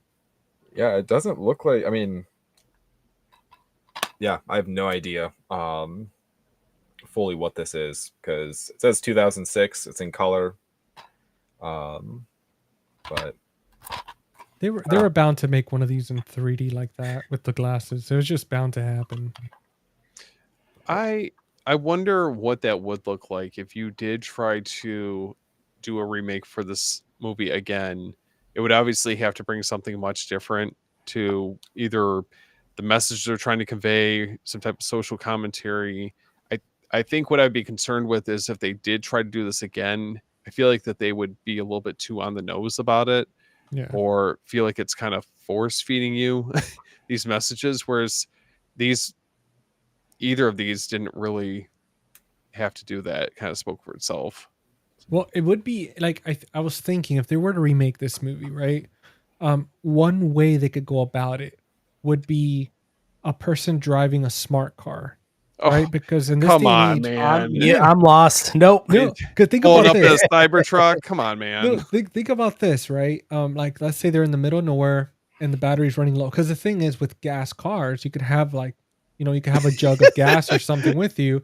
But with GC, this, you're it's not like, selling this. Yeah. dude, yeah. I mean, listen, you have, And they get you know, lost because Siri takes them down the wrong road. yeah, they have no signal. They're lost. They don't know how to read a map because it's 2025. So they're like, they don't have a map. Their smart cars running out of power. Chat And it, GBT's down. yeah, Chad, everything's down. And they show up to the farmhouse and it's Ben. Like they could change it a little bit where it's like Ben lives at the farmhouse and Barbara's the one driving the vehicle, the electric car. She's trying to save the environment or something. And they could have it like that, where it's like that minor tweak where she pulls in or she's like walking in because it just broke down or something or died or whatever. And then it's like there's Ben and he's like, oh, I don't have like, I don't know, I don't have some type of stuff like that. This is a farmhouse and zombies show up and Tom Savini's a zombie and just does his thing and he's all like wearing the sex machine outfit. Oh god. I don't know if I'm ready for this version, but if you guys were to see one director maybe take on this movie as a remake again, who would you guys want to see? Someone that could do it justice, that would actually bring a unique vision, not just, hey, let's just recreate, what they already did.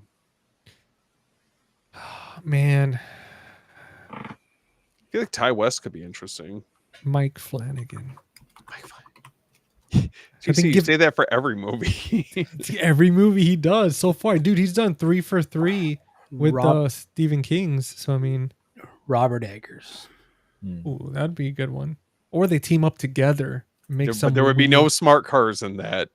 And Robert Eggers, it would be a colonial version of Night of the Living Dead, a carriage, which actually would be pretty cool. That would be awesome. Like a Civil War era Night of the Living Dead. Don't give the man any ideas. And if any of these industry people are somehow stumble upon this video right here, take note. You don't have to make modern movies. You could always actually do timepieces still and make them accurate. You wanted a smart car Night of the Living Dead. I don't know. I thought that's the only way to get like the younger generation in, because they're gonna be like, oh, a carriage. Nobody has a carriage. And it's like there's still Amish communities out there that use carriages and horses and stuff. It still exists somewhere. But like that's the only way to do it these days, man. It's just to get these kids in their seats. It's like they're driving a smart car. She breaks down.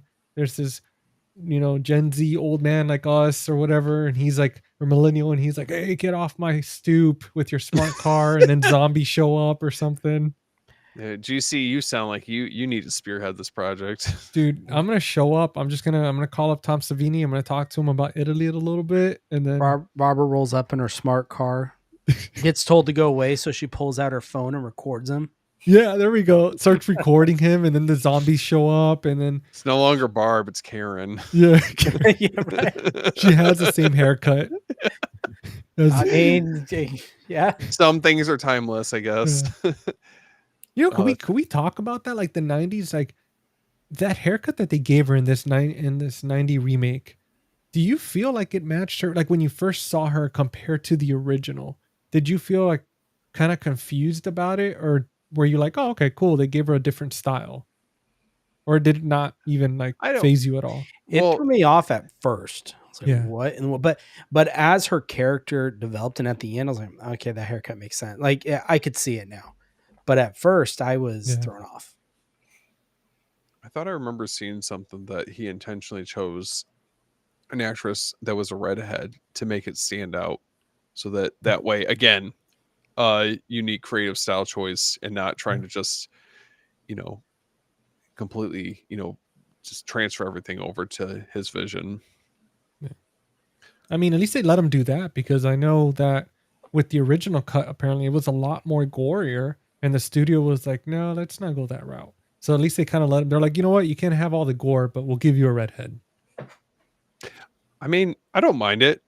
Yeah. She was good in the role. Yeah, no, she was awesome, man. Like, I mean, I had no complaints with her. Like, I like the fact that she just wasn't just sitting there staring off into things. So it's like, oh, thank God, man.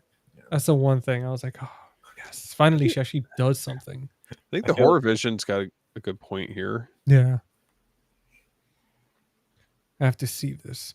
Dude, there we go, man. You know what? Like, watch it, enjoy it, go into it fresh, even though we've kind of like, you already know what to expect. It's still fun. It's great. I couldn't understand the hate on this movie, because I was reading a lot of reviews on Amazon and Letterboxd, and people were just like, no, this sucks. It wasn't what I was expecting. But I mean, obviously we're all talking about it on here. We have you guys. Like, do you Mhm. guys feel like I asked that earlier, and we all feel very neutral. Like, we don't hate it, we don't love it, we accept it for being a part, being a remake. And they did a good job. Like, it wasn't, I don't know, I couldn't think of anything that I was like, this isn't a monstrosity, like, let's burn it or something. It's one of the, like, I would say it's probably one of the gems that we have from the 90s as far as horror. I mean, if you really start digging into the films that were released during that time outside of Scream and, Candyman and Blair Witch Project, I mean, this is one that I really enjoy, Yeah. for what it is. Mm-hmm. Alexander said that Matt Bettinelli and Tyler Gillette are the Philippou brothers. Man, I feel like if they do this, it's gonna be a freaking pretty sad. Like, freaking Trauma. Yeah, like, we're definitely gonna be traumatized. Depression. We're not gonna recover. I mean, that would be awesome to imagine them doing a zombie movie. Like, how? I mean, like, Do you guys think it would be pretty graphic, like more than either of these two, or do you think it would be like what would their take on it look like? more hard choices? Like, I think less, like, not as graphic, but more of like the traumatizing choices of like sacrificing someone or something like that Mhm. type thing. I think it'd be cool to see like a Western Night of the Living Dead. Western. That'd be Mhm. interesting. Bring back Westerns. I always champion that. I love Westerns. We have cowboys and aliens. Why not have cowboys and zombies? Yeah, there you go. Wasn't there a Red Dead Redemption zombie version game? Yeah, Yeah. Was there that a thing? was. Oh, this is a good one. JT Milliner did Strange Darlings. Those are all great choices, Alexander. Those are awesome choices. I mean, and they all have like that uniqueness. I feel like maybe that's what the zombie genre needs. I don't know. What do you guys think? Like, do you feel like it's time to give like a new, like a different type of directing style a chance for these zombie movies? Yeah, I don't know if it's necessarily like directing. I just feel like we kind of come in waves when it comes to these films. Like, we had a run of them, what would you guys say, like probably mid 2000s to late 2000s, where it was almost oversaturated at the time. Yeah. And then we kind of came out from underneath that. I would say probably closer to maybe like early 2010s. I didn't think that we were getting as many quality movies like that. I mean, really, outside of like Dawn of the Dead and The Walking Dead popularity was obviously there, but Yeah. I don't know. I would rather them explore maybe like original properties and come up with Mhm. new visions. Yeah. Like, I definitely love to see a new like cinematic style. I think maybe something a little darker because I mean, we just had 28 Years Later, right, come out not too long ago. But I don't know. I feel like we need. There was a movie. I think it was called The Cure. I'm not sure if that's the one that's like the zombie one where like the zombies are becoming normal again. I don't know if you guys got a chance to see that movie, Mm-mm, but that was an interesting take on the zombie genre because we're so used to always like the running around and the killing and this and that. for sure. But with that one, it's like they find a cure and they turn back. They start turning back to normal, and then they have to live with them again. Like the normal people that weren't infected have to live with these family members that at one point were zombies, and like life after that, what it looks like and stuff. And I mean, that's something that really, I mean, sticks with you. I felt like it has more depth than just I mean, again, I love the fast running zombies and surviving, but this had a little bit more emotional, like what would you do in that situation? Mhm. Like right now, like I don't know if Jordan turned into a zombie and then they cured him and we had to like live with him after seeing him like tear somebody's face apart. Like how would we feel about It'd that? be like You know? survivors, or wait, is it survivor skill? Yeah,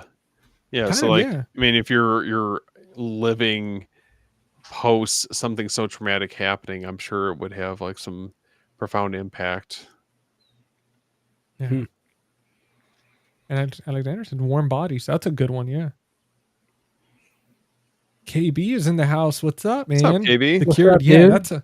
it's a crazy movie. If you guys haven't seen it, like definitely check it out. Shout Factory released a Blu-ray of it. Well, there's Train to Busan. Have anybody seen that? That's a good one. Yeah. I wouldn't mind seeing. Oh my gosh, I'm terrible with the name. The director who did When Evil Lurks. I would love to see. I mean, obviously his take on. I mean, what would you guys consider? It's more like possession. His film, yeah, it was a mix of possession, zombie, infected. It was interesting.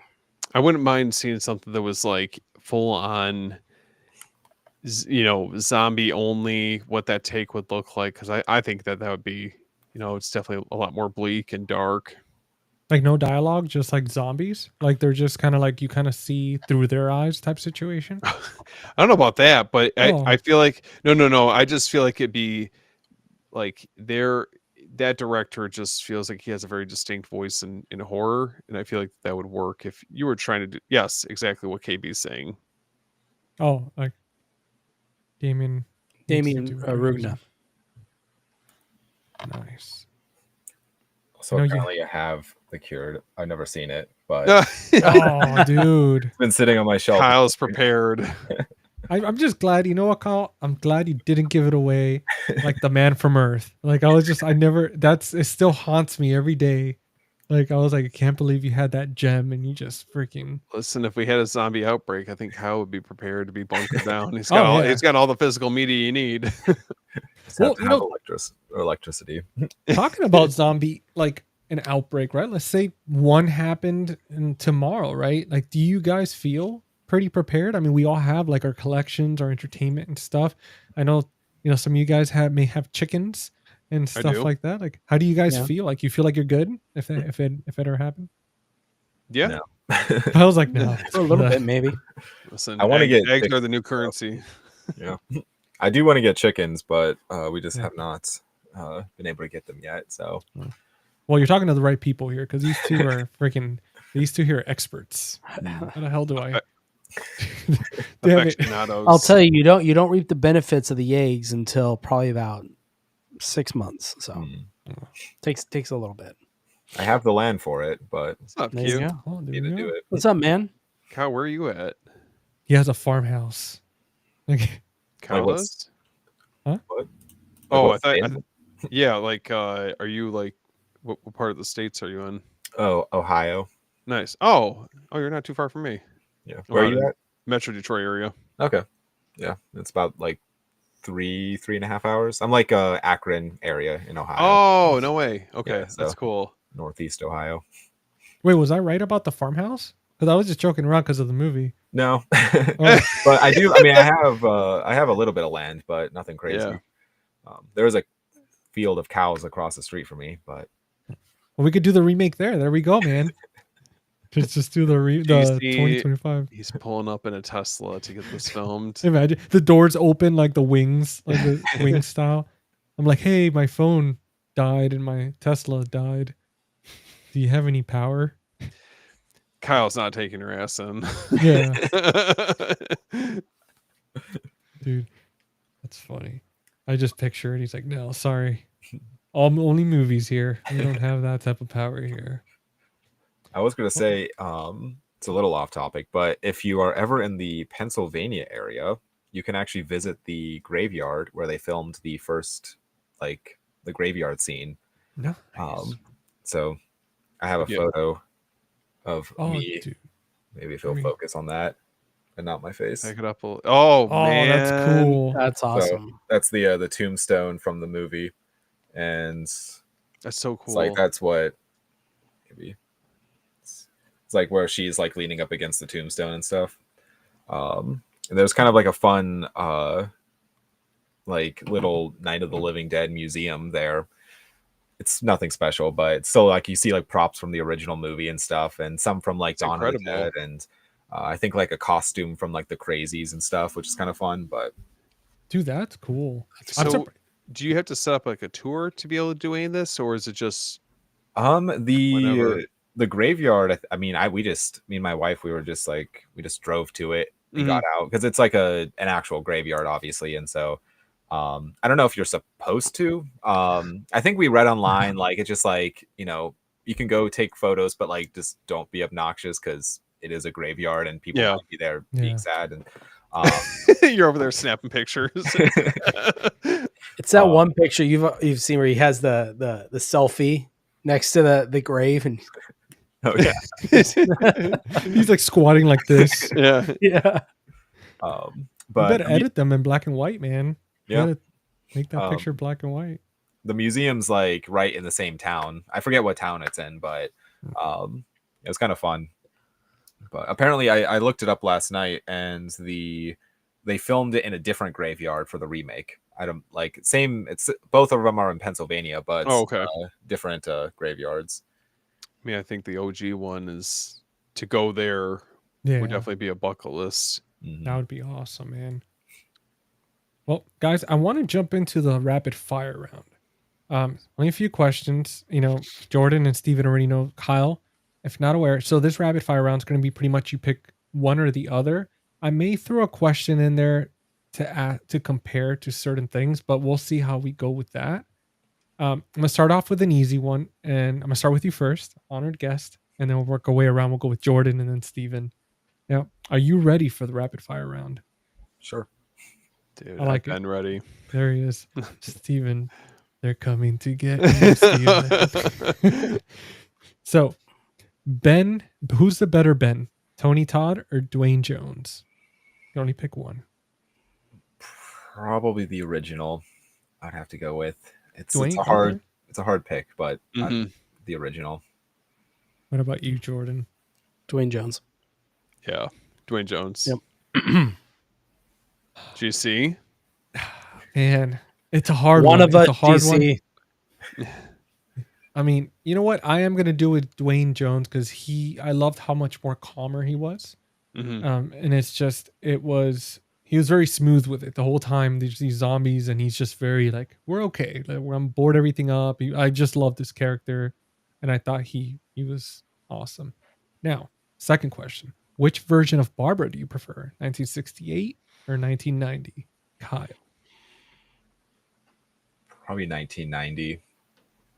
Yeah, I like Patricia Tallman's take on it. Same. What about you, Jordan? Yeah, unanimous. That's tough for me. But I'm gonna have to Really? agree with you guys. I think, yeah. Because I know with the whole transition between like day and night, Yeah. all of a sudden she's a. But I think her character, I do prefer her version of it. The 1990, I should say. I do think that it was a more fleshed out version of Barbara. Now, which of the two for the third question, which of the two films had the scarier zombie moments? Which one are you guys picking? Starting again with you, Kyle. Probably the 1990. I'd say, I mean, the gore effects definitely play a factor. And I don't know, they just, I mean, maybe it's because it was in color versus black and white, but like just it kept, I mean, the camera just kept panning outside and just like they're just more and more just like slowly coming out of the woods. Like Yeah. I think some of that might have been lost in black and white. But I mean in color it's just, I don't know. It's also probably, I mean, higher budgets, more people, like Right. so I'd probably go with the 1990. Nice. What about you, Jordan? I'm actually going to say the original. And Okay. for this opposite of what you're saying with the black and white is I think it has a similar effect to me, at least. GC's going to appreciate this, like Vampire. It's got this very Son of a gun. creepy, old school, just unsettling feeling, the black and white. That's my opinion. Dude, completely off topic, but I just want to say, dude, that I am so happy you picked up that movie, and it made me even happier that you enjoyed it, dude. Like, I'm really glad that you liked it. I was worried a little bit. I was like, man, because I know it's a very older film, so it's not for everybody. And like the fact that you enjoyed it and you didn't hate it, that's awesome. What about you, Steven? I'd probably have to say the original, just because of yeah, it's obviously not, I mean, they're not working on a huge budget, but I think what they're able to do with it, it does feel, like I mentioned earlier, it's very bleak, desolate. You know, seeing them all come out of essentially it feels more like out of the darkness, coming to take on the farmhouse. There's something about the way that Romero filmed it and kind of presented it that, I don't know, it just works. I don't know how else to explain it. It's very atmospheric, creepy. I don't know, you feel very uneasy with his vision. It was definitely, I agree with you guys. I'm like, I have to go with the original because even the original, I didn't notice the first time I saw it, but then when rewatching it again, it had a brief moment of nudity.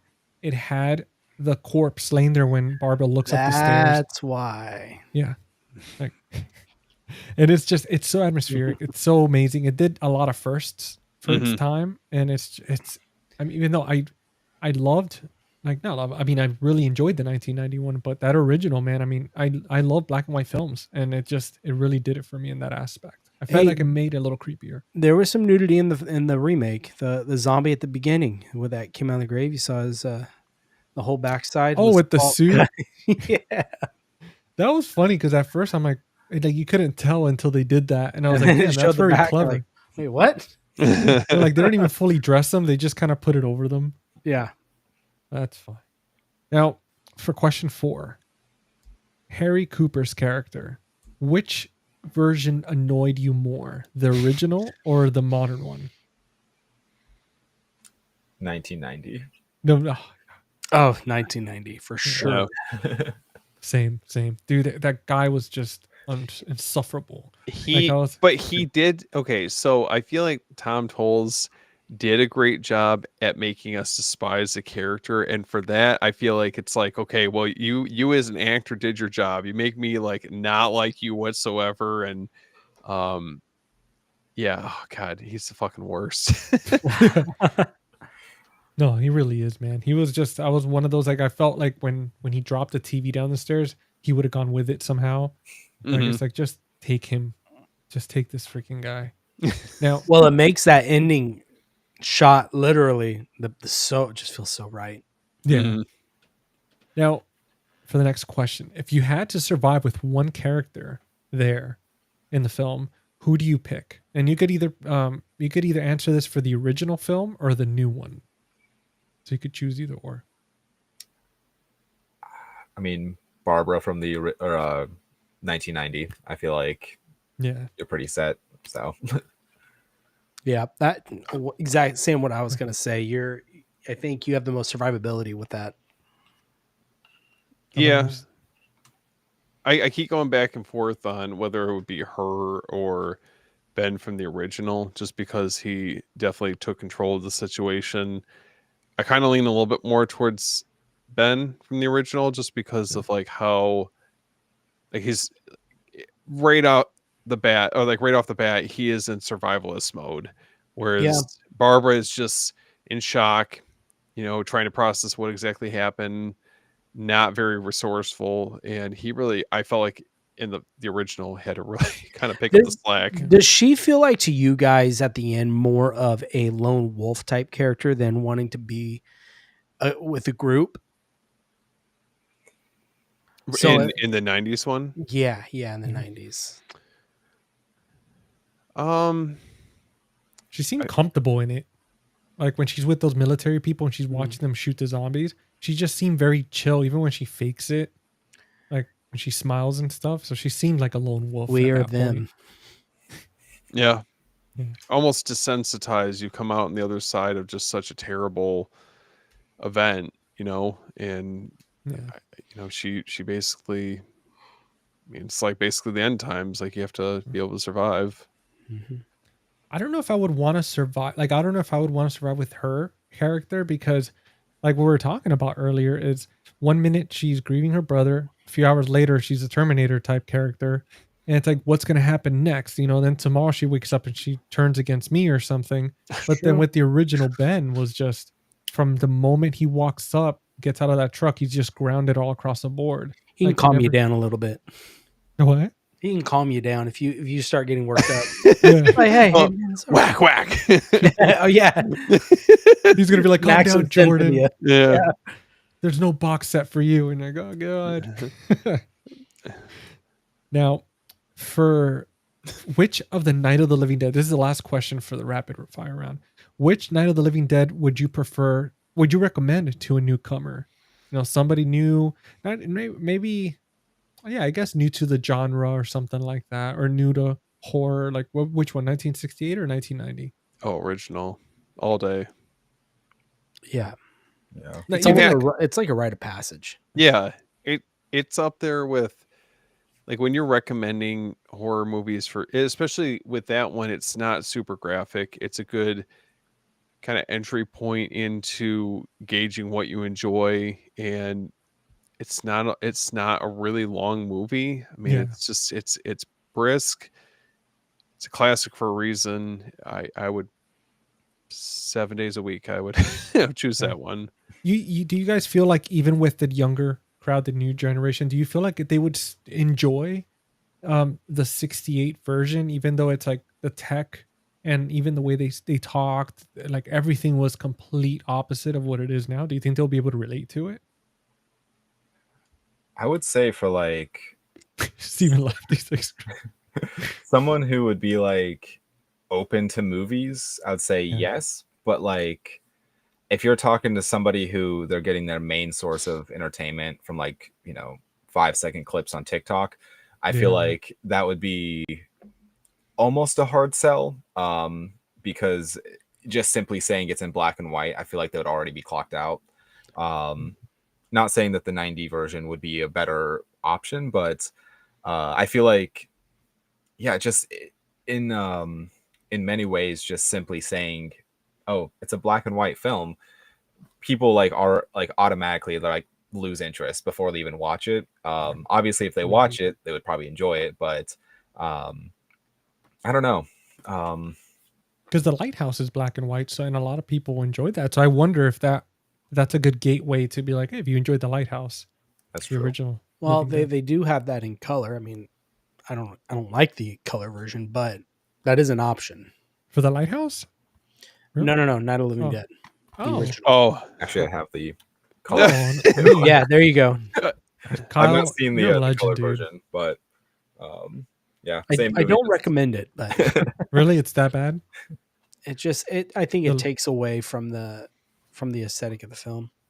Yeah, it's true, man. It's nothing like a good like black and white, like you were saying earlier. Just be all cozy, with fall, or like it's like raining outside, and you could just kind of sit there and enjoy it. Yeah, it's like It's a Wonderful Life. There's both versions. I'll watch the black and white version. Any day. I mean, they're basically the same movie, really. Yeah. What's up, William? What's up, man? What's up, man? Thanks for hanging out with us. Yeah, man.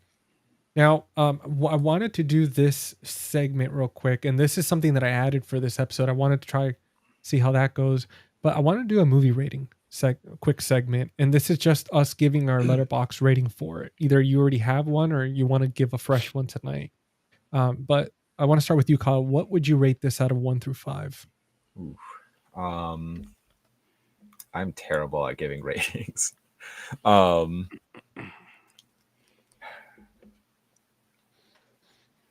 give it probably like a solid like 3.8. Okay. Where it is a good remake for what it is. It's not perfect, especially comparing it to the original, which maybe I shouldn't be comparing it to the original in the rating, but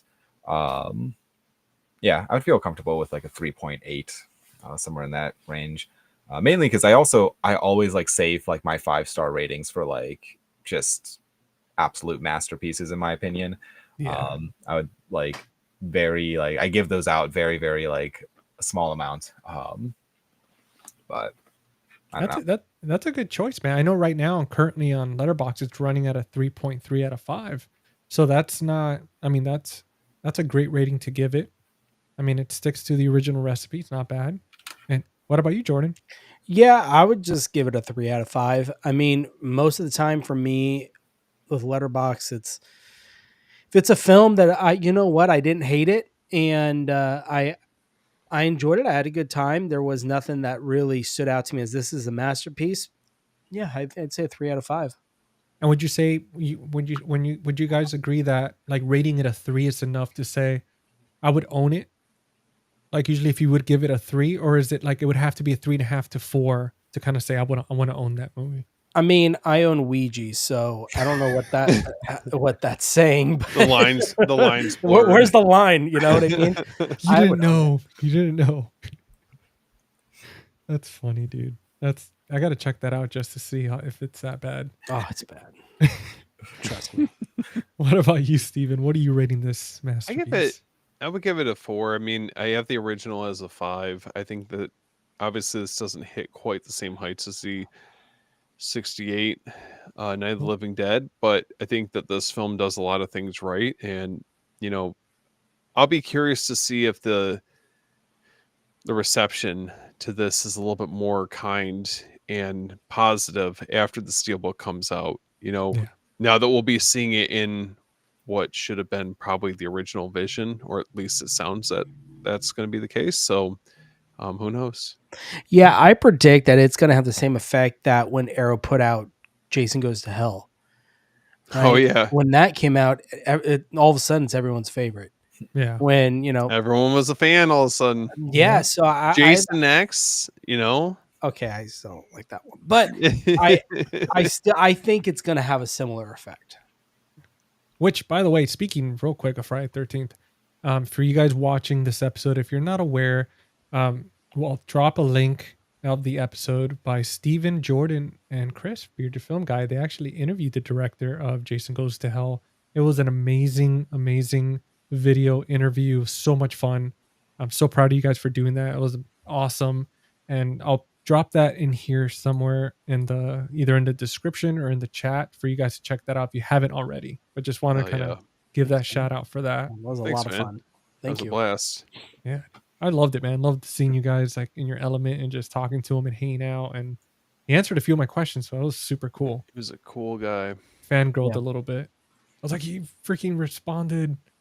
But so I want, for my rating, I want to give it a 3.5 for this remake. And the reason why is because I feel like if Savini's cut is a lot better, then it's going to go up to a 4. And it's like Kyle said, I reserve my 5s, my 4.5s for those. Like I cried.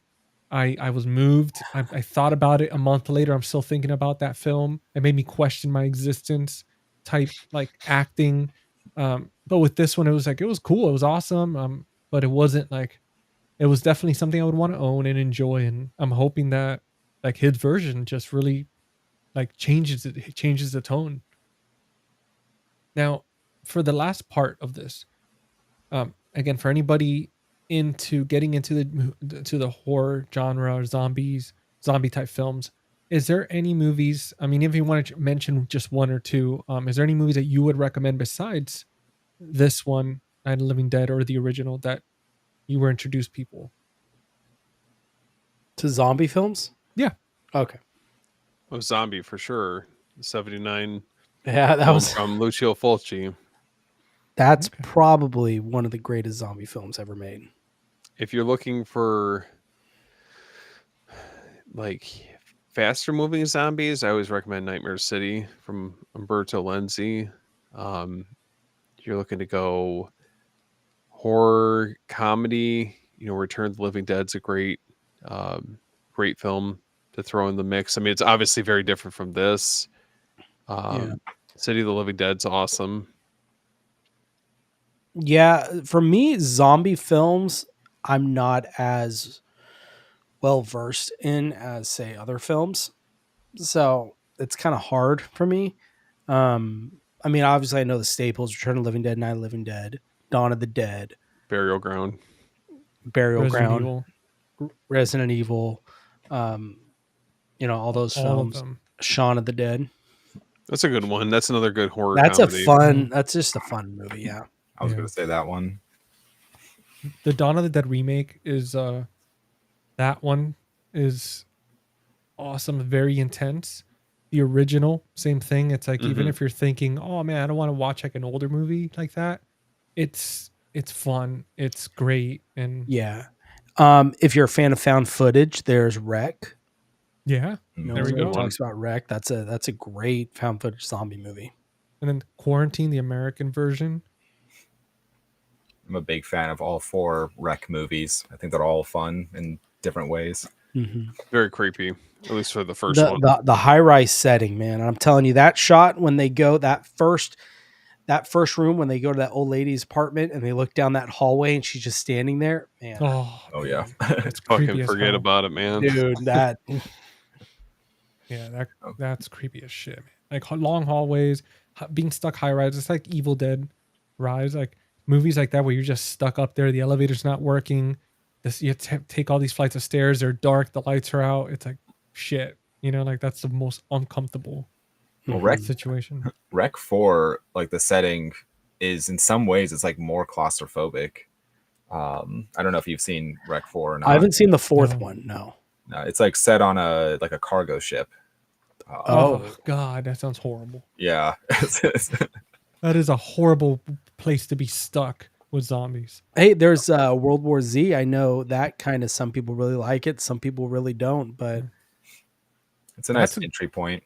yeah, it's interesting because I was listening to an interview with the author of the book World War Z, and it's a completely different take than what the book was originally intended to be. Okay.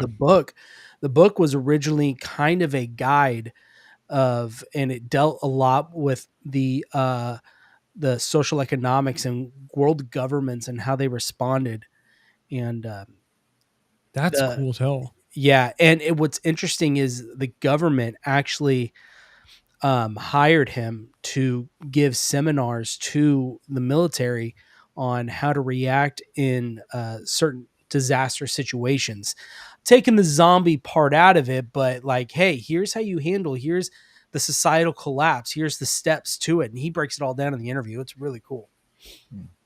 Dude, that's pretty. Now you're making me want to read that book, man. I'm gonna look it up, see if I find like a used copy or something, because Yeah, I love anything that has to do with that. Like that's fascinating. Listen to his interview with Eli Roth. He did with the History of Horror podcast. He was on there, and it's pretty cool.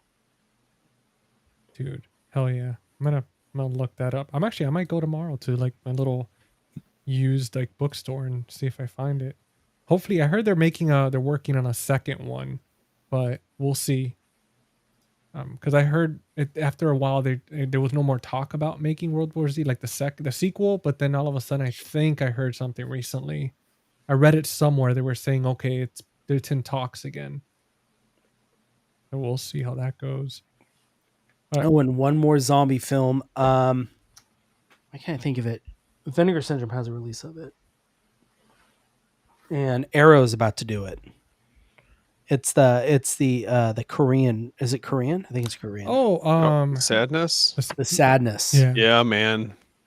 Yeah, That's gonna be- that is That's a hard movie Yeah, to watch. don't put that on for family night. Well, I'm glad you brought that up, man, because that actually is a perfect segue for our sponsors. Uh, before we wrap things up, it's a quick shout out to our sponsor, Valoria Video. Big announcement. Steven actually just became a part of the Valoria family. So, congrats, dude. Yeah, thanks, guys. Thank you. So, if you guys are hunting for new releases, 4Ks like The Sadness, if you want to get the 4K remake of this film, of Night of the Living Dead, you can check out Valoria Video. I'm going to pop up a QR code here, which you could check them out. You could either use my code, Face the Movies 10, or you can use Steven. Yours is After Hours Video or After Hours Video 10? Just After Hours 10, and Okay. ours is abbreviated. Okay. So use either code, you use both. It supports us, supports our channels. Buy The Sadness for a friend. There we go. Just buy it for a friend, watch Spread it the sadness. on family night, throw on a board game, put There on you the go. movie in the background. Hey, Christmas Eve. Just Yeah. pop it in. It's You can watch it any time of year. great There we movie go. to get ready for Santa. There we them. go. Just got check it out. Save 10%. So, big thank you to them. Make sure to check them out also on they just actually started a YouTube channel. So make sure to go ahead and subscribe. Check them out on Instagram, all that good stuff.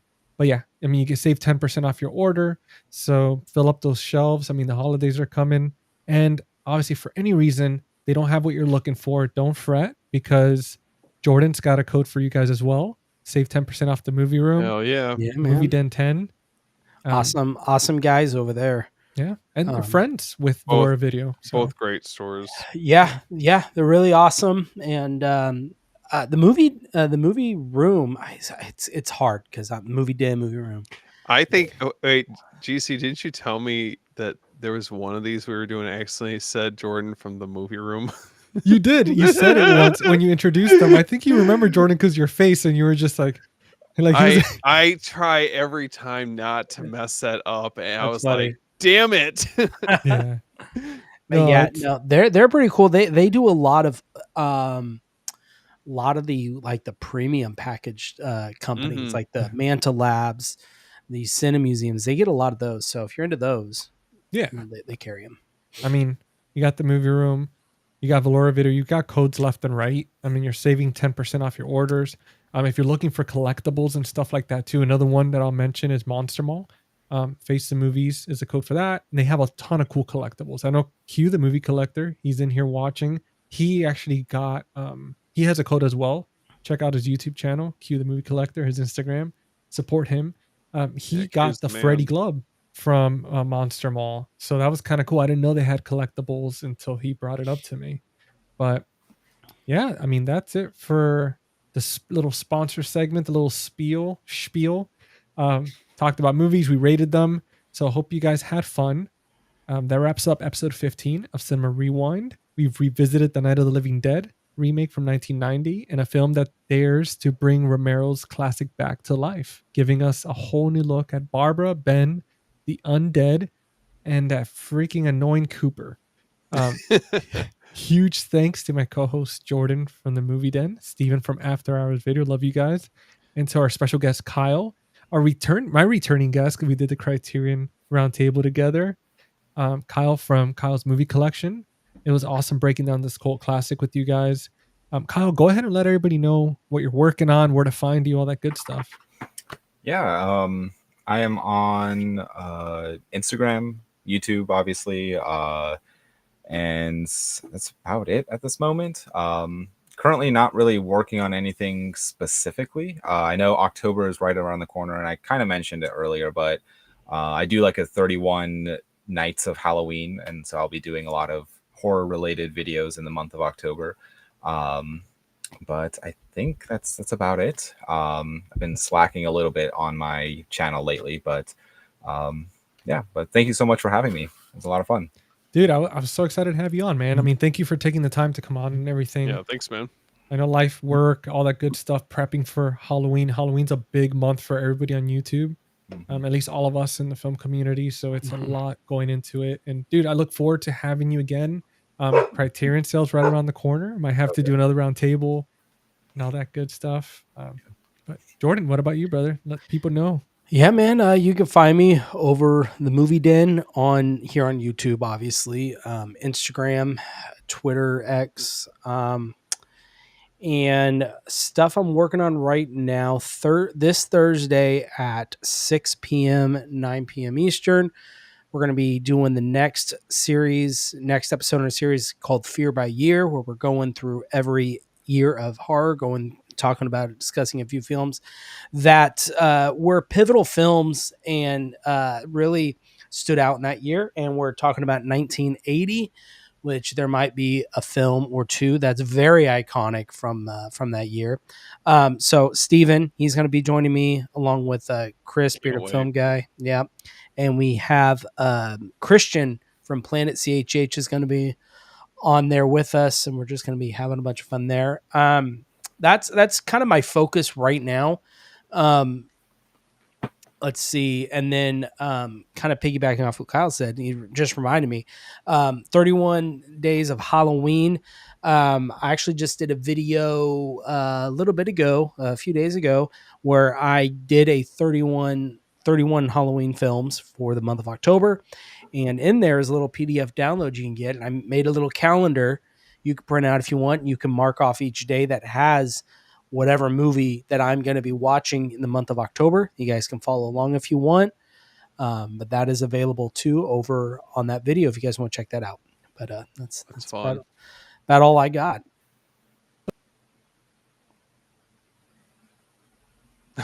Did GC free? I think GC froze. GC, hello. I guess Steven. Okay, well, anyway, it's your turn. There he is. Maybe, I don't know. What the hell? I was like, I don't know if I should. Oh, there he goes again. Wait. Anyways, okay. GC, get it together. But okay, so trying to think. So we got obviously Jordan and I and Chris. We have Fear by Year that's coming up on Thursday. Super pumped for that. Saturday, I'm actually doing an After Dark live stream with Josh from Beyond the Grave Media. That is going to be at 7 p.m. Eastern Time, 4 p.m. Pacific Time. So if you guys are looking to hang out, we're actually going to be diving into the cannibal subgenre of films. So discussing some of the more known cannibal films, and then like more of the, I would say, more obscure picks. So super pumped for that. That should be a lot of fun. Nice. Wait, am I back? Like, am I still here? Or Yeah, I can see you now. okay, thank God. I was like, what the hell? Yeah, I didn't miss that for some reason. I just said lost connection, but I could still see Steven and hear him talking. I lost connection when I was complimenting Jordan, and when I watched that Hingeable, and it's always Sorry. GC, it's so bad right now. It's rough. You sound robotic.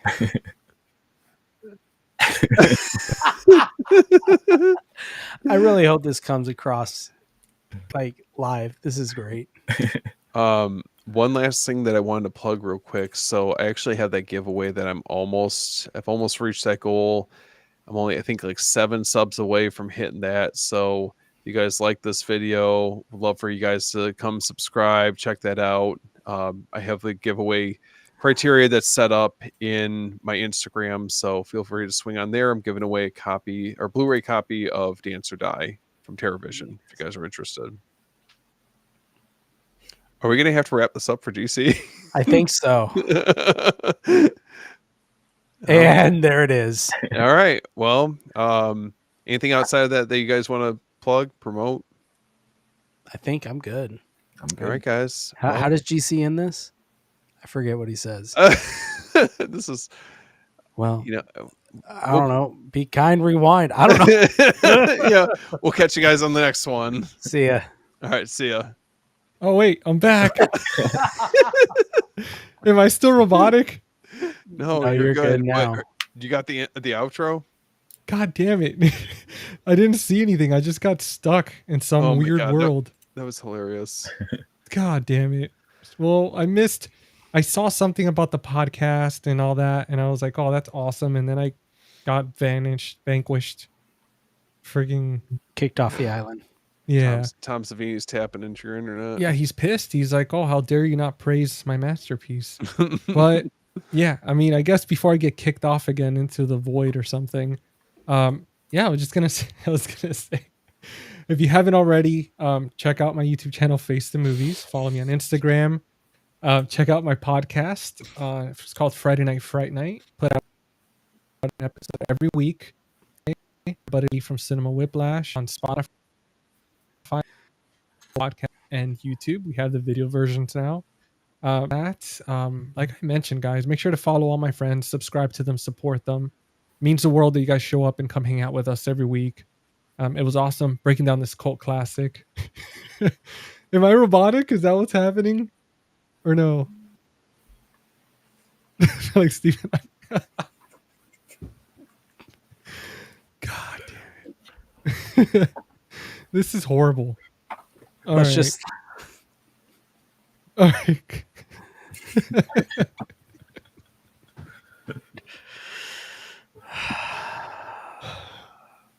All right, guys. We'll see you in the next one.